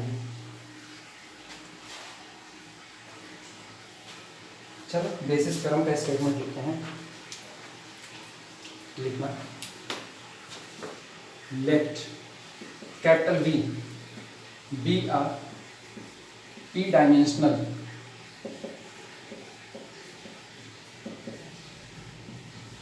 let capital V be a p-dimensional vector space, vector space. माना कैपिटल V कोई p डायमेंशन का वेक्टर स्पेस है, और जहां ये जो p है डायमेंशन, इसके बारे में लिख रहे हैं डायमेंशन p आइदर 1 और greater than 1, p is greater than और इक्वल टू 1। एक बात तो साफ है कि अगर हम यहाँ Rn की बात कर रहे हैं, थोड़ी देर के लिए इनको Rn की खींचते हैं, अगर हम Rn की बात कर रहे हैं तो जिस दिन इसकी डायमेंशन 1 होगी ये लाइन को रिप्रेजेंट कर रहा होगा, 2 होगी तो प्लेन को करेगा, 3 होगी तो किसी सरफेस को करेगा। अब कहा तो जाएगा प्लेन ही, लेकिन है कोई सरफेस, लेकिन ये केवल बस यहीं तक है। बाकी अगर जिस दिन हम V को बोल दिए ना ये फंक्शन का हिस्सा है, अब नहीं, अब ये लाइन वाइन वाली बात नहीं कह सकते हैं। लाइन वाली बात केवल और केवल Rn की ज्योमेट्री पर कही जा सकती है, अदरवाइज नहीं कही जा सकती। Let capital V be a p-dimensional vector space and p greater than or equal to 1. Any linearly independent set, any linearly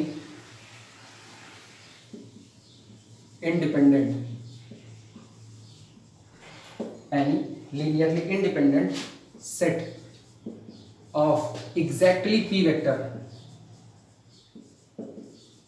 any linearly independent set of exactly p elements या p vector, p P elements in capital V।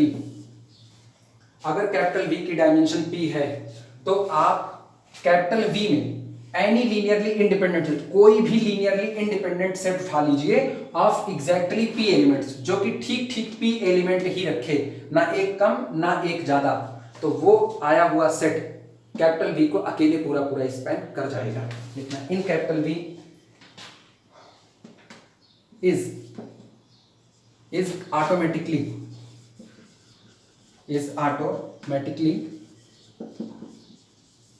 automatically के नीचे double underline मार देना। Automatically का मतलब अब अपने को चेकअप करने की कोई जरूरत नहीं है। Is automatically a basis for capital V,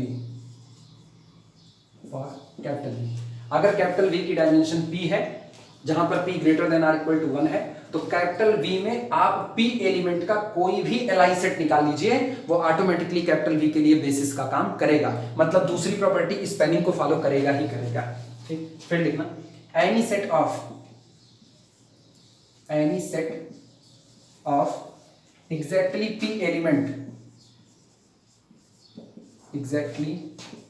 elements any set of exactly P elements that span capital V, और P एलिमेंट का कोई भी सेट जो कि पूरे के पूरे कैपिटल V को ऑटोमेटिकली स्पैन कर रहा है, वो अब कैपिटल V के लिए ऑटोमेटिकली बेसिस होगा। फिर से कैपिटल V इज ऑटोमेटिकली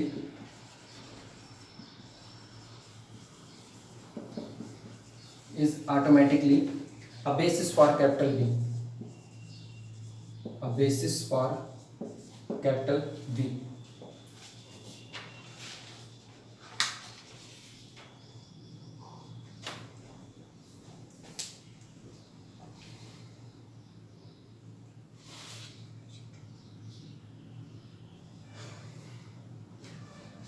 जैसे मान लो किसी कंपनी के लिए कही गई बात कि किसी कंपनी की जो डायमेंशन है वो 8 है, किसी कंपनी की डायमेंशन 8 है, तो इस कंपनी में से 8 मेंबर छांटे गए। ठीक, ये 8 मेंबर मान लो हम ले रहे हैं M1 M2 से चलते हुए M8, 8 मेंबर लिए गए, और सामने वाले को ये बात पता चली कि ये जो 8 मेंबर हैं, इन 8 मेंबर के पास इतनी काबिलियत है कि ये पूरी की पूरी कंपनी अकेले चला सकते हैं। तो इसका मतलब ये 8 के 8 लोग इस कंपनी के लिए बेसिस रहे ही रहेंगे। ये अब अपने को ये देखने की जरूरत नहीं है कि क्या कंपनी में इनका पैसा लगा है कि नहीं लगा है, ये 8 के 8 इंडिपेंडेंट है, मतलब कंपनी को तो स्पेंड करेंगे। वापस अगर हम फिर देखते हैं तो इसमें से हमको 8 लोग और मिलते हैं, M1 डैश M2 डैश चलते हुए M8 डैश। ये 8 लोग ऐसे आते हैं कि हम इनको देखते हैं ये बैल की तरह खटे पड़े हैं इस पूरी कंपनी में इसको चलाने के लिए, और कंपनी इन 8 लोगों के ऊपर डिपेंड कर रही है। ये लोग मिल करके कंपनी का सारा काम कर ले रहे हैं, तो तुरंत बोल देंगे ये 8 के 8 लोग कैसे होंगे, एलआई होंगे। मतलब ये कंपनी के लिए बेसिस का काम करेंगे ही करेंगे। अपने को कुछ इधर उधर चेक करने की जरूरत नहीं है। स्पैन कर रहे हैं उतने ही मेंबर स्पैन करें जितनी की डायमेंशन है। ऐसा भी ना हो कि डायमेंशन 18 चल रही है और मेंबर 20 लेकर के देख रहे हैं, क्योंकि अब 20 मेंबर स्पैन कर रहे हैं ना, तो भले ये पूरे के पूरे वेक्टर स्पेस को स्पैन कर लें, लेकिन एलआई तो नहीं हो सकते, और एलआई नहीं हो सकते तो जरूर इनके बीच में कोई ना कोई एक निठल्ला बैठा है जिसको खाने कमाने के लिए बाकी लोग जिम्मेदार हैं। तो इसका मतलब ये बेसिस नहीं हो सकता। लेकिन डायमेंशन 18 है और 18 लोगों का एक सेट टूटा और ये सेट अपने आप को एलआई डिक्लेयर कर दिया, तो इसका मतलब बिना सोचे समझे कहते तुम 18 के 18 लोग यहाँ राज करने के लिए बेसिस हो, ये बेसिस का काम होगा। अच्छा, फिर इसमें से 18 लोग टूटे और 18 लोगों ने कहा कि हम इनको स्पैन कर देंगे पूरे वेक्टर स्पेस को, तो कुछ चेक करने की जरूरत नहीं, ये 18 के 18 लोग कैसे होंगे, एलआई होंगे। तो एलआई है तो स्पैन करेगा, स्पैन है तो एलआई होगा ही होगा, यानी बेसिस होगा, दोनों ही बार में बेसिस ही आएगा। लेकिन शर्त यही है जितनी डायमेंशन है उतने ही वेक्टर का कलेक्शन हो, ना एक कम ना एक ज्यादा। प्रूफ देखते हैं इसका।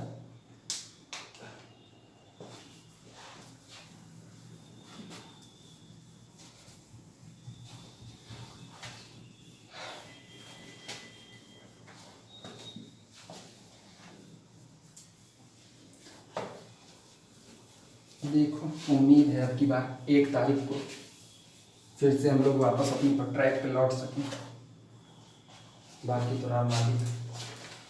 वहाँ से ऐसे क्या होगा हमारे जानते हैं। चलो थ्योरम नंबर 11 का स्टेटमेंट एक बार नकल मार लो, पलट के देखो। थ्योरम नंबर 11 का statement, H base subspace of finite dimension vector space B and any Li set in H can be expanded if necessary to a basis by H. कोई भी एलाई सेट एक बेसिस के तौर पे expand किया जा सकता है। अब देखना बस इसी थ्योरम का यहाँ पर बेस है। हम एक वेक्टर स्पेस कैपिटल वी लेते हैं, कैपिटल वी की डायमेंशन कह दी गई, इसकी डायमेंशन p है, जहाँ p greater than or equal to 1 है। इतनी बातें हुई। अब सोचो हम यहाँ पर p एलिमेंट का कलेक्शन ले रहे हैं, v1 v2 से चलते हुए vp हो गया, और इसको हम बोल रहे हैं कि ये li है, ये हम बोल रहे हैं li है ये।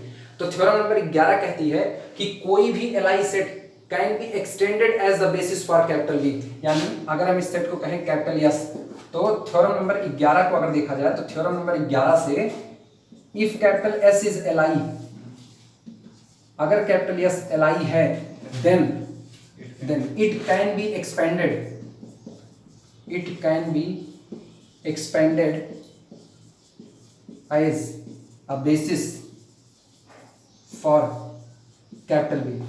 तो ये कैपिटल V के बेसिस के तौर पे एक्सपेंड किया जा सकता है, लेकिन गौर करो जैसे एक्सपेंशन चालू करेंगे v1 v2 v3 vp, और एक्सपेंशन में गलती से हमने लिख दिया vp+1, गिनो कै मेंबर आ गए, p+1, डायमेंशन कितनी थी, तो लार्जर जो सेट होगा li वो कितने एलिमेंट रख सकता है, p, उससे ऊपर नहीं रख सकता। तो अभी ये क्या हो गया, ld हो गया। अच्छा ld हुआ vp+1 को मिलाने से, इसको हटा दो, अभी क्या है li, मैक्सिमम रेंज तक पहुंच गए कि नहीं पहुंच गए, जिसका मतलब पक्का बेसिस होगा। अब स्पैन चेक करने की कोई जरूरत नहीं है, इसीलिए अब फिर इसको हम करें, ये स्पैन करता है, ये स्पैन करता है, और स्पैन करता है तो इसमें से एक अब की बार काट के निकालो, एक काट के निकालेंगे डायमेंशन कम हो जाएगी, क्या अब स्पैन कर पाएगा, नहीं। इसका मतलब जो लार्जेस्ट स्पैनिंग सेट हुआ li वाला, वो यही सामने निकल के आया, तो li भी हो गया। अब दोनों हमको चेक करने की नीड नहीं है, बस ये देखना है उधर डायमेंशन और इधर जितने वेक्टर दिए गए हैं। वेक्टर के साथ हमको एक प्रॉपर्टी और देखनी है, या तो li बोल दे या तो स्पैन। उन्होंने कहा डायमेंशन p है और ये p लोगों का कलेक्शन li है, बिना सोचे समझे बोलो स्पैन करेगा। उधर बोला डायमेंशन p है, इधर कह रहा है p लोगों का कलेक्शन स्पैन कर रहा है, तो बिना सोचे समझे li होगा। ये दोनों बातें एक साथ आएंगी। चलो प्रूफ देखते हैं।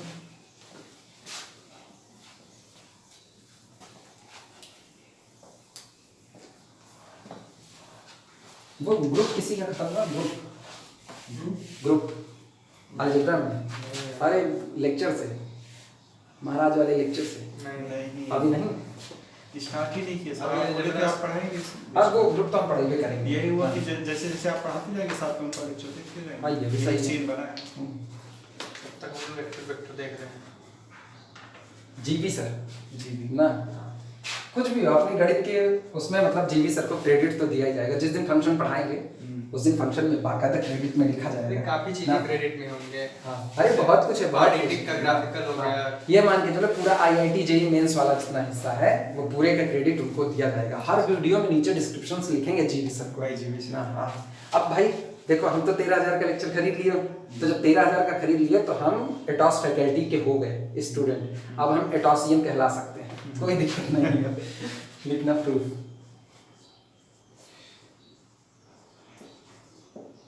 और क्रेडिट ना दो ना तो बहुत धोखेबाजी वाला काम है, पढ़े जिससे उसी क्रेडिट नहीं देंगे।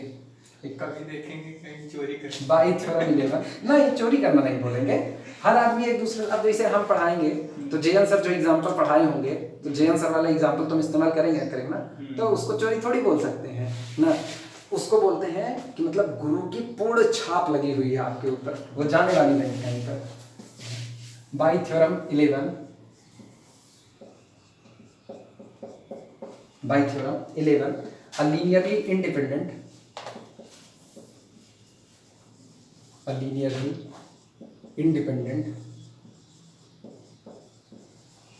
बस यही है, थोड़ा लेक्चर इधर उधर हो गया है, वही गड़बड़ी है। सीक्वेंस नहीं, सीक्वेंस बहुत इधर उधर हुआ है, बहुत मिलाना पड़ता है उसको। By theorem number 11 a linearly independent set capital S of p element of P elements. अभी थ्योरम नंबर 11 से एक्सपेंशन की बात कर रहे हैं। By theorem number 11 the linearly independent set capital S of P element can be extended प्रसारित किया जा सकता है या फैलाया जा सकता है। Can be extended to be a basis of capital V, to be a basis of capital V. कैपिटल वी के बेसिस के तौर पर इसका एक्सटेंशन किया जा सकता है। बट लेकिन दिक्कत तो यह है कि कैपिटल वी खुद कह के बैठा है मेरी डायमेंशन p है, तो अगर मेरे पास p वेक्टर का कलेक्शन li है तो p+1 वाला या p से ज्यादा कोई भी सेट लेंगे तो वो ld होगा। तो इसका मतलब हम लार्जेस्ट li सेट अगर कोई पा सकते हैं नंबर के आधार पर तो वो केवल p वेक्टर का ही पा सकते हैं, देखना। बट दैट बेसिस यानी जो भी बेसिस होगा कैपिटल V का must contain exactly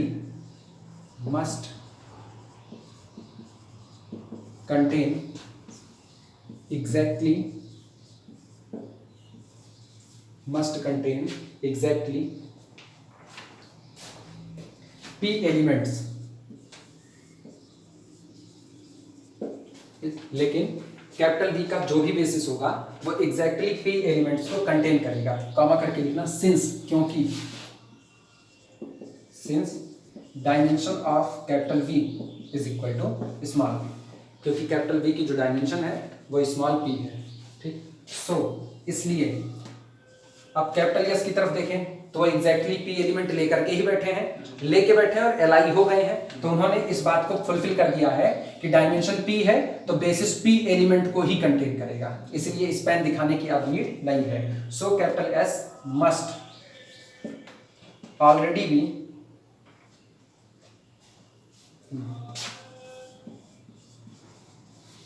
So capital S must already be a basis for capital V, a basis of capital V। इसलिए capital S already capital V के लिए बेसिस का काम करेगा ही करेगा। ये तो LI से आ गए हैं, अब स्पैन से आते हैं। स्पैन वाले हिस्से में देखना। नाउ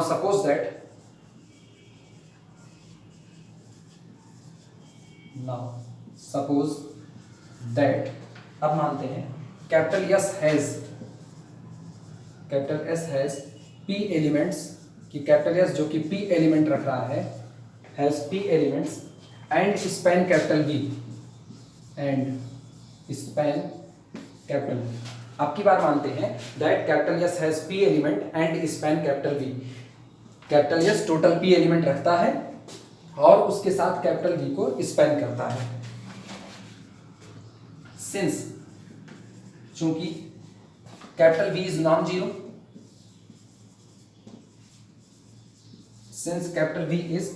जीरो, ठीक, इसलिए स्पैनिंग सेट थ्योरम का इस्तेमाल कर लेते हैं।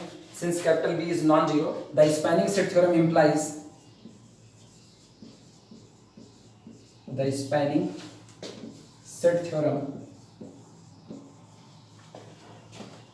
implies that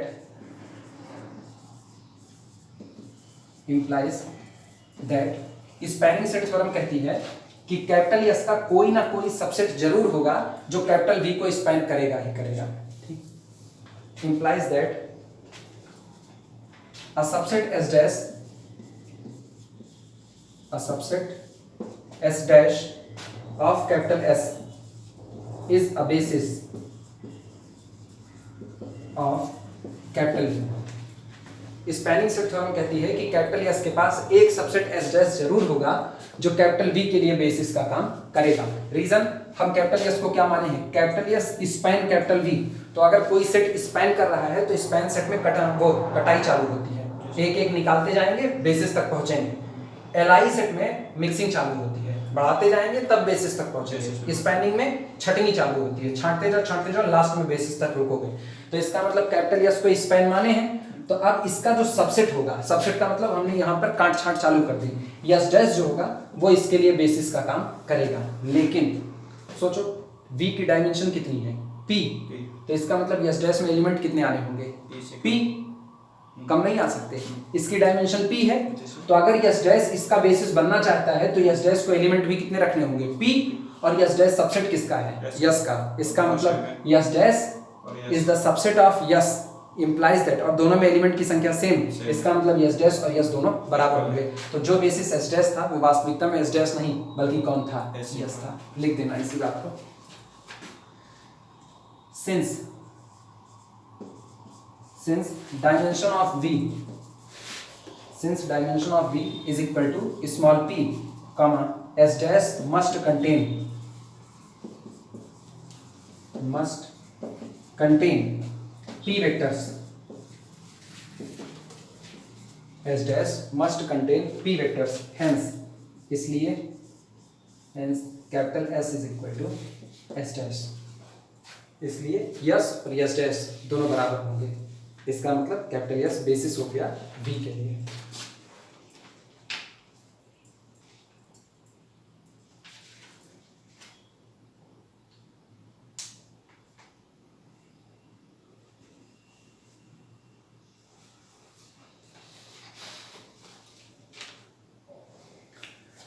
ये जो भी थ्योरम चली ये तब के लिए है कि जब आपको डायमेंशन पता हो तो बेसिस की तलाश आसानी से की जा सकती है। क्योंकि अब पता है, जैसे किसी ने कह दिया कि एक वेक्टर स्पेस की डायमेंशन 8 चल रही है, एक सेट दे दिया, तो बेसिस तलाश करना है तो तय बात है कि जो सेट दिया गया है उसमें से हम केवल 8 वेक्टर का कलेक्शन देखेंगे, 8 वेक्टर का कलेक्शन LI आता है कि नहीं आता है। जैसे किसी ने कहा कि कैपिटल V की डायमेंशन 10 हो गई और उसने यहाँ पर वेक्टर सजा दिए अल्फा 1, अल्फा 2, अल्फा 3 से लेकर के अल्फा 20, ये सजा दिया। V की डायमेंशन 10 बोले हैं और जो सेट दिए गए हैं उस सेट में टोटल 20 एलिमेंट दिए गए हैं, तो इस 20 एलिमेंट को दिए हैं तो हमको पता है केवल 10 वेक्टर ही होते हैं। जो 10 वेक्टर LI हो गए तो इसको स्पैन कर जाएंगे क्योंकि ये सबसेट है किसका, कैपिटल V का। तो अब इसमें से सब 20 के 20 नहीं लेंगे, अपनी मर्जी के हिसाब से कोई 10 लोग छांट लेंगे। जैसे V1 से लेके V10 तक ले लिए, या हम इवन नंबर वाले पर ले लिए, V2 ले लिए, V4 ले लिए, इस तरीके से V6 ले लिए, इस तरीके से टोटल 10 वेक्टर ले लिए। इन्हीं 10 को चेक कर लेंगे, 10 लोग LI हैं, LI हुए तो स्पैन तो करेंगे। और या तो चेक कर लिया जाए कौन स्पैन कर रहा है, वो 10 लोग अगर स्पैन कर रहे हैं तो वही लोग बेसिस हो गए। तो लिख देना रिमार्क में इसी बात को।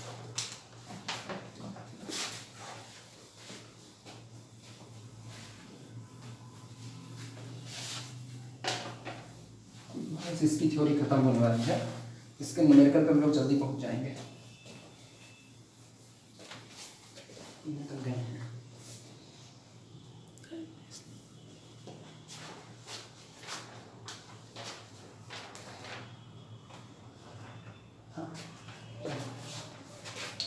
एक्चुअली इसको अपलोड करने का देखना है ना, मेरे पास डेटा कितना होगा।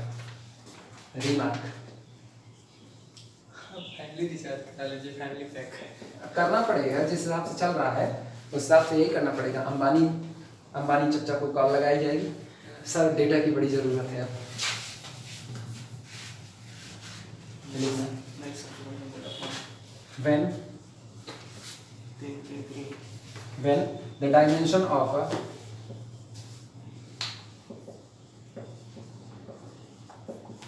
when the dimension of a vector space, जब किसी वेक्टर स्पेस की dimension, when the dimension of a vector space or subspace is known, जब किसी वेक्टर स्पेस या सब स्पेस की डायमेंशन पता होती है, when the dimension of a vector space or subspace is known, the search for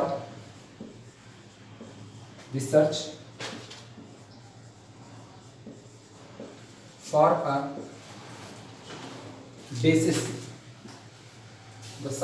basis is simplified, आसान कर दी जाती है, is simplified by the above theorem,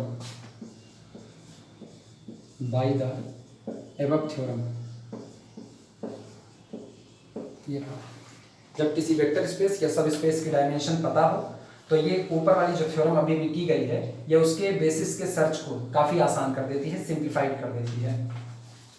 ठीक, कैसे आसान करती है वो सुनना। अब जो बात लिखेंगे ना, ये बात ट्रू फॉल्स के लिए जाकर के इंपॉर्टेंट बनेगी। इट सेज दैट, ये थ्योरम कहती है कि it says that if a set has अगर कोई सेट रखता है the right number of element has the right number of elements, it says that, ये थ्योरम कहती है if a set has the right number of element, अगर वो ठीक ठाक संख्या रखता है या सही सलामत संख्या रखता है, ये राइट नंबर ऑफ एलिमेंट के नीचे ना अंडरलाइन कर देना। ये समझ की बात है कि राइट नंबर ऑफ एलिमेंट क्या है। जितनी डायमेंशन होगी ना, वही डायमेंशन ही आपका राइट नंबर ऑफ एलिमेंट बनता है। If a set has the right number of element then one has only to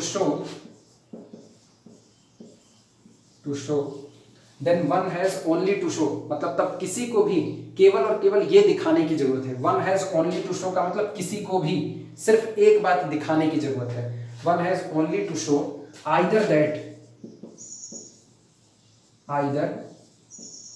that the set is linearly independent, या तो आप सिर्फ इतना दिखा दीजिए कि आपका सेट लीनियरली इंडिपेंडेंट है, और दैट, अथवा ये दिखा दीजिए और that it span the space, या तो आप केवल और केवल इतना दिखा दीजिए कि वो आपके सेट को स्पैन करता है।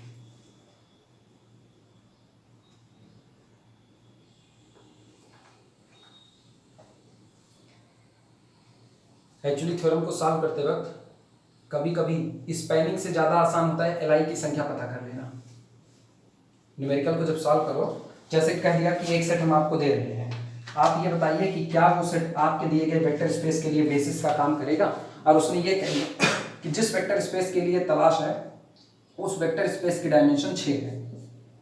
कैपिटल वी के लिए डायमेंशन उसने कह दिया 6, और उसने एक सेट चिपका दिया और कहा क्या ये दिया गया सेट इस दिए गए वेक्टर स्पेस के लिए बेसिस का काम करेगा या नहीं करेगा। तो सोचो वो पूछ क्या रहे हैं, बेसिस का काम करेगा या नहीं। और बेसिस की डिफिनीशन कहती है कि आपको दो चीजें दिखानी है, एलआई दिखाना है प्लस आपको क्या दिखाना है, स्पैन दिखाना है। तो सिंपल सी बात है, 6 एलिमेंट का सेट दे रहे हो और इसके लिए बेसिस की डिमांड कर रहे हो कि क्या बेसिस बनाएगा कि नहीं, तो कभी कभी स्पैनिंग दिखानी आसान हो जाएगी कि देख ले स्पैन करेगा जल्दी से, फटाफट देख लें। और अगर ऐसा नहीं होता तो एलआई चेक करना आसान होता है। आमतौर पे एलआई चेक करना ज्यादा आसान होता है। अपने किस्से में तो वही है ना, मैट्रिक्स सजाओ, पाइवॉट बनाओ, पता कर लो सारे पाइवॉट है मतलब आप एलआई हो, कुछ छूट गए नॉन पाइवॉटेड वाले मतलब आप एलडी हो। तो जितने नॉन पाइवॉटेड वाले छूटे हैं उनको डिलीट मारो, बाकी जो बचेगा वो बेसिस का काम कर जाएगा। तो इसीलिए कहते हैं कि ये थ्योरम इंपॉर्टेंस होती है सिर्फ न्यूमेरिकल को सॉल्व करने के दौरान।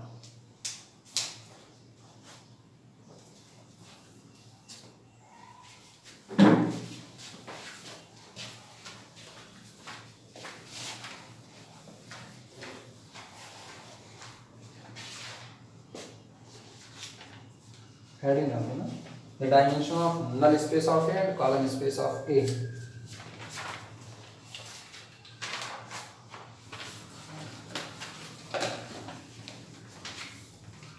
द डायमेंशन ऑफ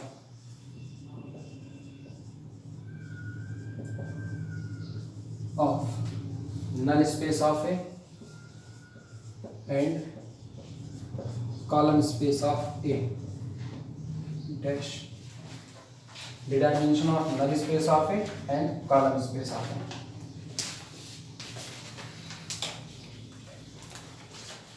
ये हेडिंग डाल करके इसी पर इसको रोक देना। इसके आगे से कल इसको उठाएंगे, कल इसके वैसे न्यूमेरिकल उठा लेंगे। वैसे पता तो है ये है, नल स्पेस ऑफ ए की डायमेंशन मांगे, नंबर ऑफ फ्री वेरिएबल गिन लो, कॉलम स्पेस ऑफ ए की मांगे, नंबर ऑफ पाइवट कॉलम गिन लिया जाएगा। यही हेडिंग डाल दो बस खाली इसी पे।